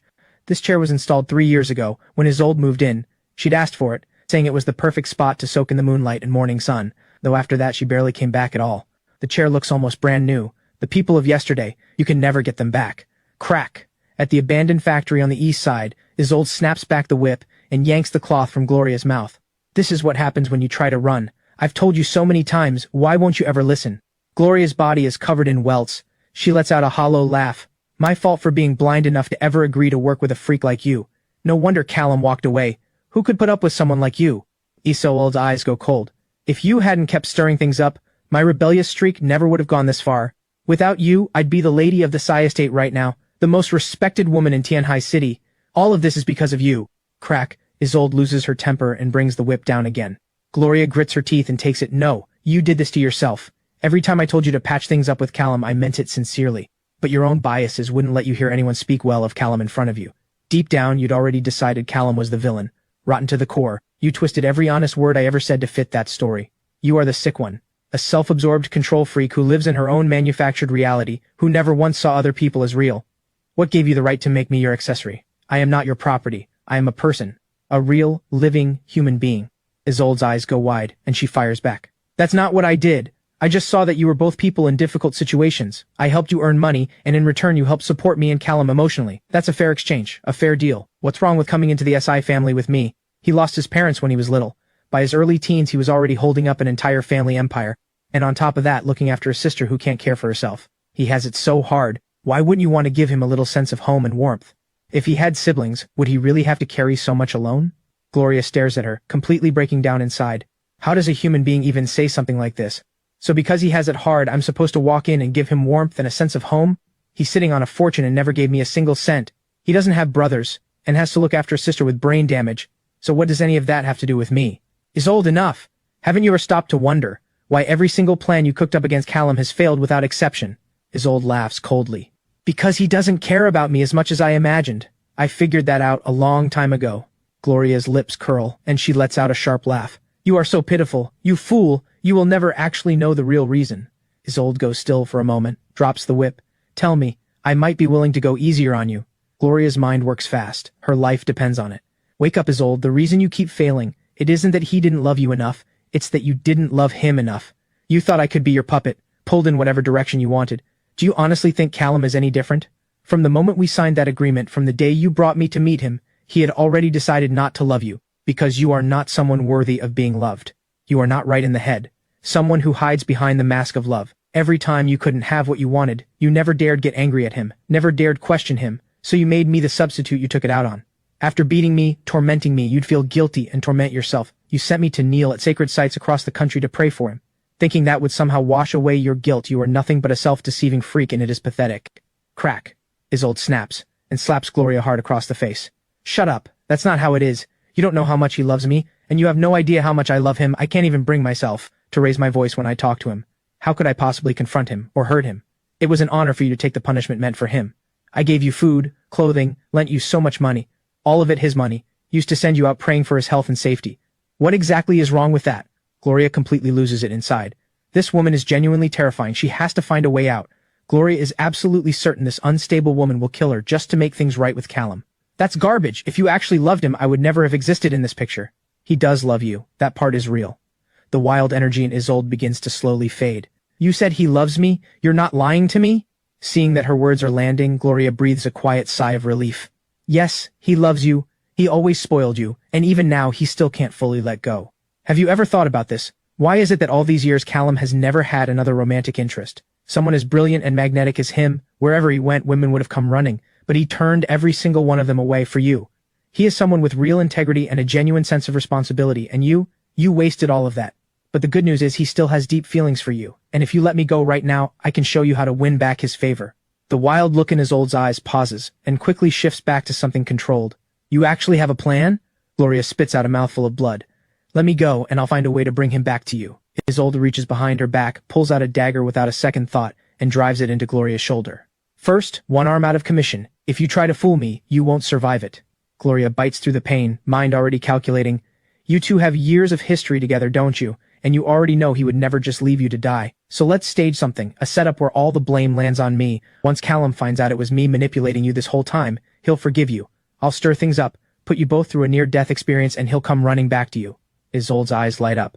If she can use Gloria to get them to bury the past and survive something intense together, Callum values loyalty and emotion deeply, so he'd have to forgive her. And at the very least, he wouldn't hate her. With that settled in her mind, she immediately starts working out the details with Gloria. The next day, Callum Group Headquarters Assistant's office. Sage doesn't see Isolde anywhere, and something feels off. Assistant Sage, Fu Group has sent notice. The VP will be coming in to sign a contract with the CEO. Please prepare accordingly. Sage is still puzzling over Isolde's absence when the notification comes through, and she freezes completely. This is only her second day on the job. She has no idea how to handle this. This is a formal signing between two billionaire-level CEOs. The scale of it alone is overwhelming, and she can't even picture it. What does she do? She calls Isolde. Immediately the line is dead. Panic rising, I push open the door and walk in. Sage gives an awkward smile. I've never dealt with anything like this. I'm really sorry.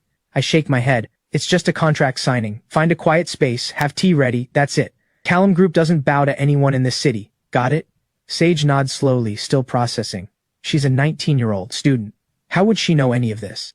She doesn't even know the full extent of the rivalry between SI Group and FU Group. But having me say it directly is enough to settle her nerves. The signing is arranged to take place in the coffee shop downstairs. When I see Felix, even I'm caught off guard. He looks terrible, pale as a sheet, bruised around the eyes, and a hollow look in his gaze. Mr. Sai, you really did me dirty. Hearing that, I chuckle. Mr. Fu, what are you talking about?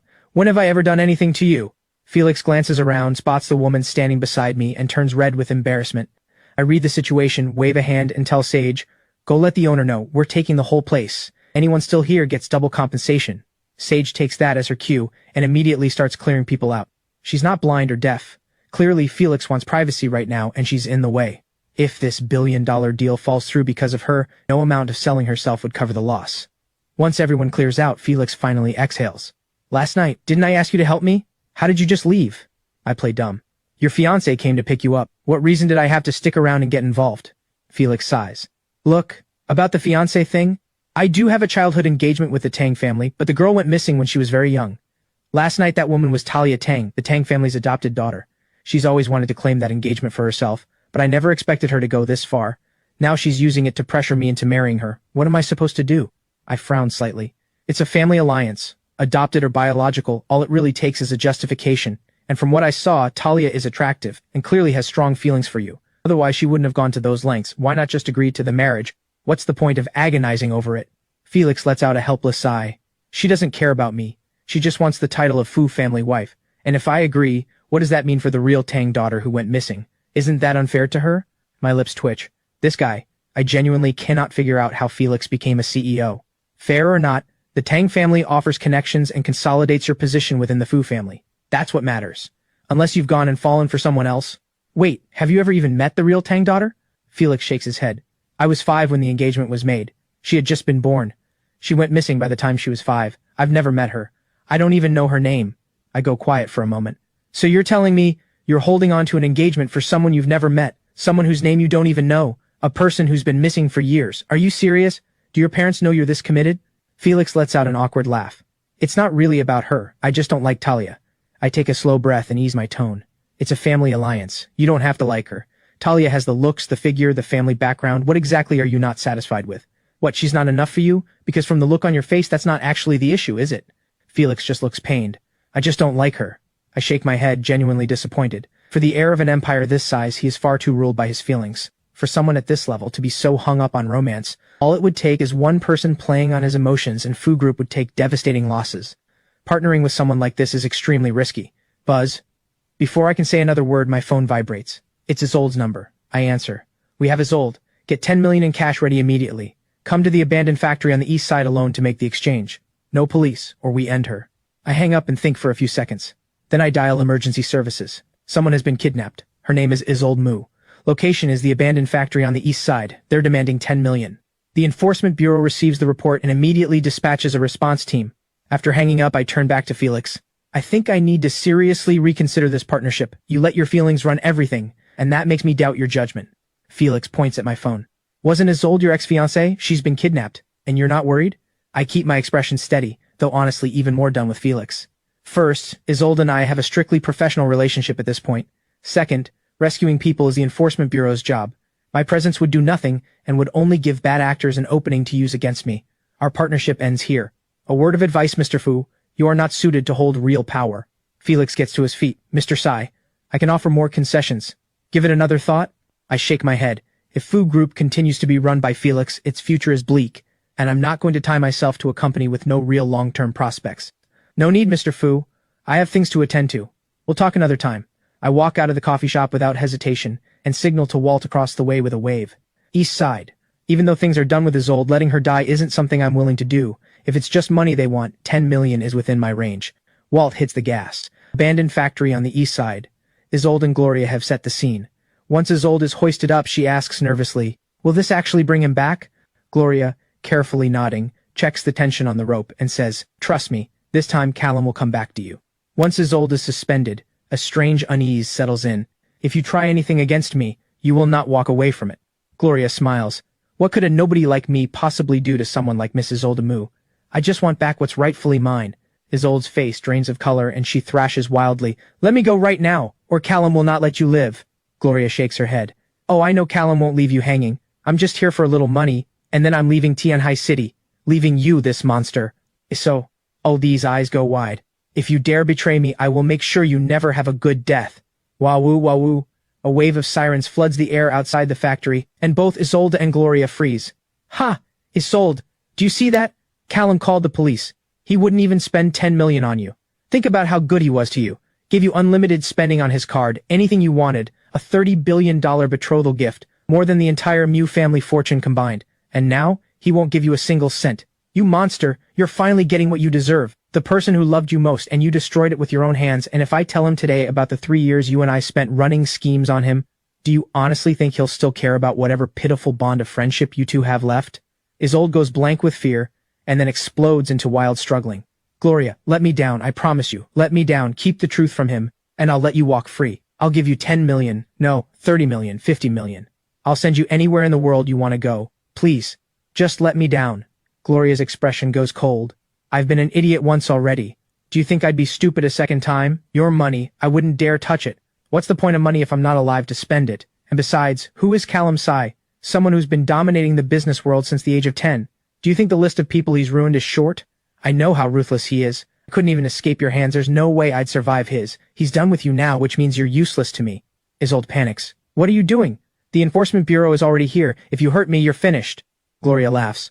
Why would I hurt you? I'd like to stay alive, thanks. Why would I choose to die? Did you really think I was as reckless as you? After thoroughly tearing into Isolde, Gloria covers her head with both hands and drops to the floor. The original plan was to extort some money and run. But things had spiraled way beyond what he had bargained for, and he immediately switches strategy. Confess and cooperate. It won't mean a life sentence. This wasn't a real kidnapping, just an elaborate stunt at worst, probably just a verbal warning. As for Isolde's situation, he's ready to lay it all out. At the very least, it would clear his own name with Callum, and put Isolde away for a while. Taking this window, he plans to disappear as far as possible, and never get near anyone this unstable again. The Enforcement Bureau seals off the scene and moves in slowly. What they find, one person flat on the ground, one person suspended in the air. But looking at the situation more carefully, the person on the ground is covered in injuries and honestly looks more like the victim. Help! Officers! Please, someone help me! Gloria shouts from the floor. The entire response team exchanges confused looks, and most of them turn toward Isolde instead. Hanging up there, Isolde has nothing she can possibly say. What could she even say at this point? Gloria has made her choice. Anything Isolde says now is useless. In the limited edition car, my phone goes off. What? The suspect is already in custody? It was a prank? Understood. I'll be there shortly. I hang up and my lips just keep twitching. What is going on? Two absolute clowns just played me for a fool. Enforcement Bureau mediation room. I look at the silent, head-down Isolde and the thoroughly miserable Gloria, and my head is already pounding. Callum, please help me. I can't take this anymore. Please, just take Isolde back and lock her up somewhere, and never let her near another person. I'll get on my knees if I have to. Bang. The lead officer slams the table. Watch your words. Unlawful detention is a crime. I smile. No need to get worked up, officer. I'm a model outstanding youth. I would never do something like that. Let's hear what Gloria has to say first.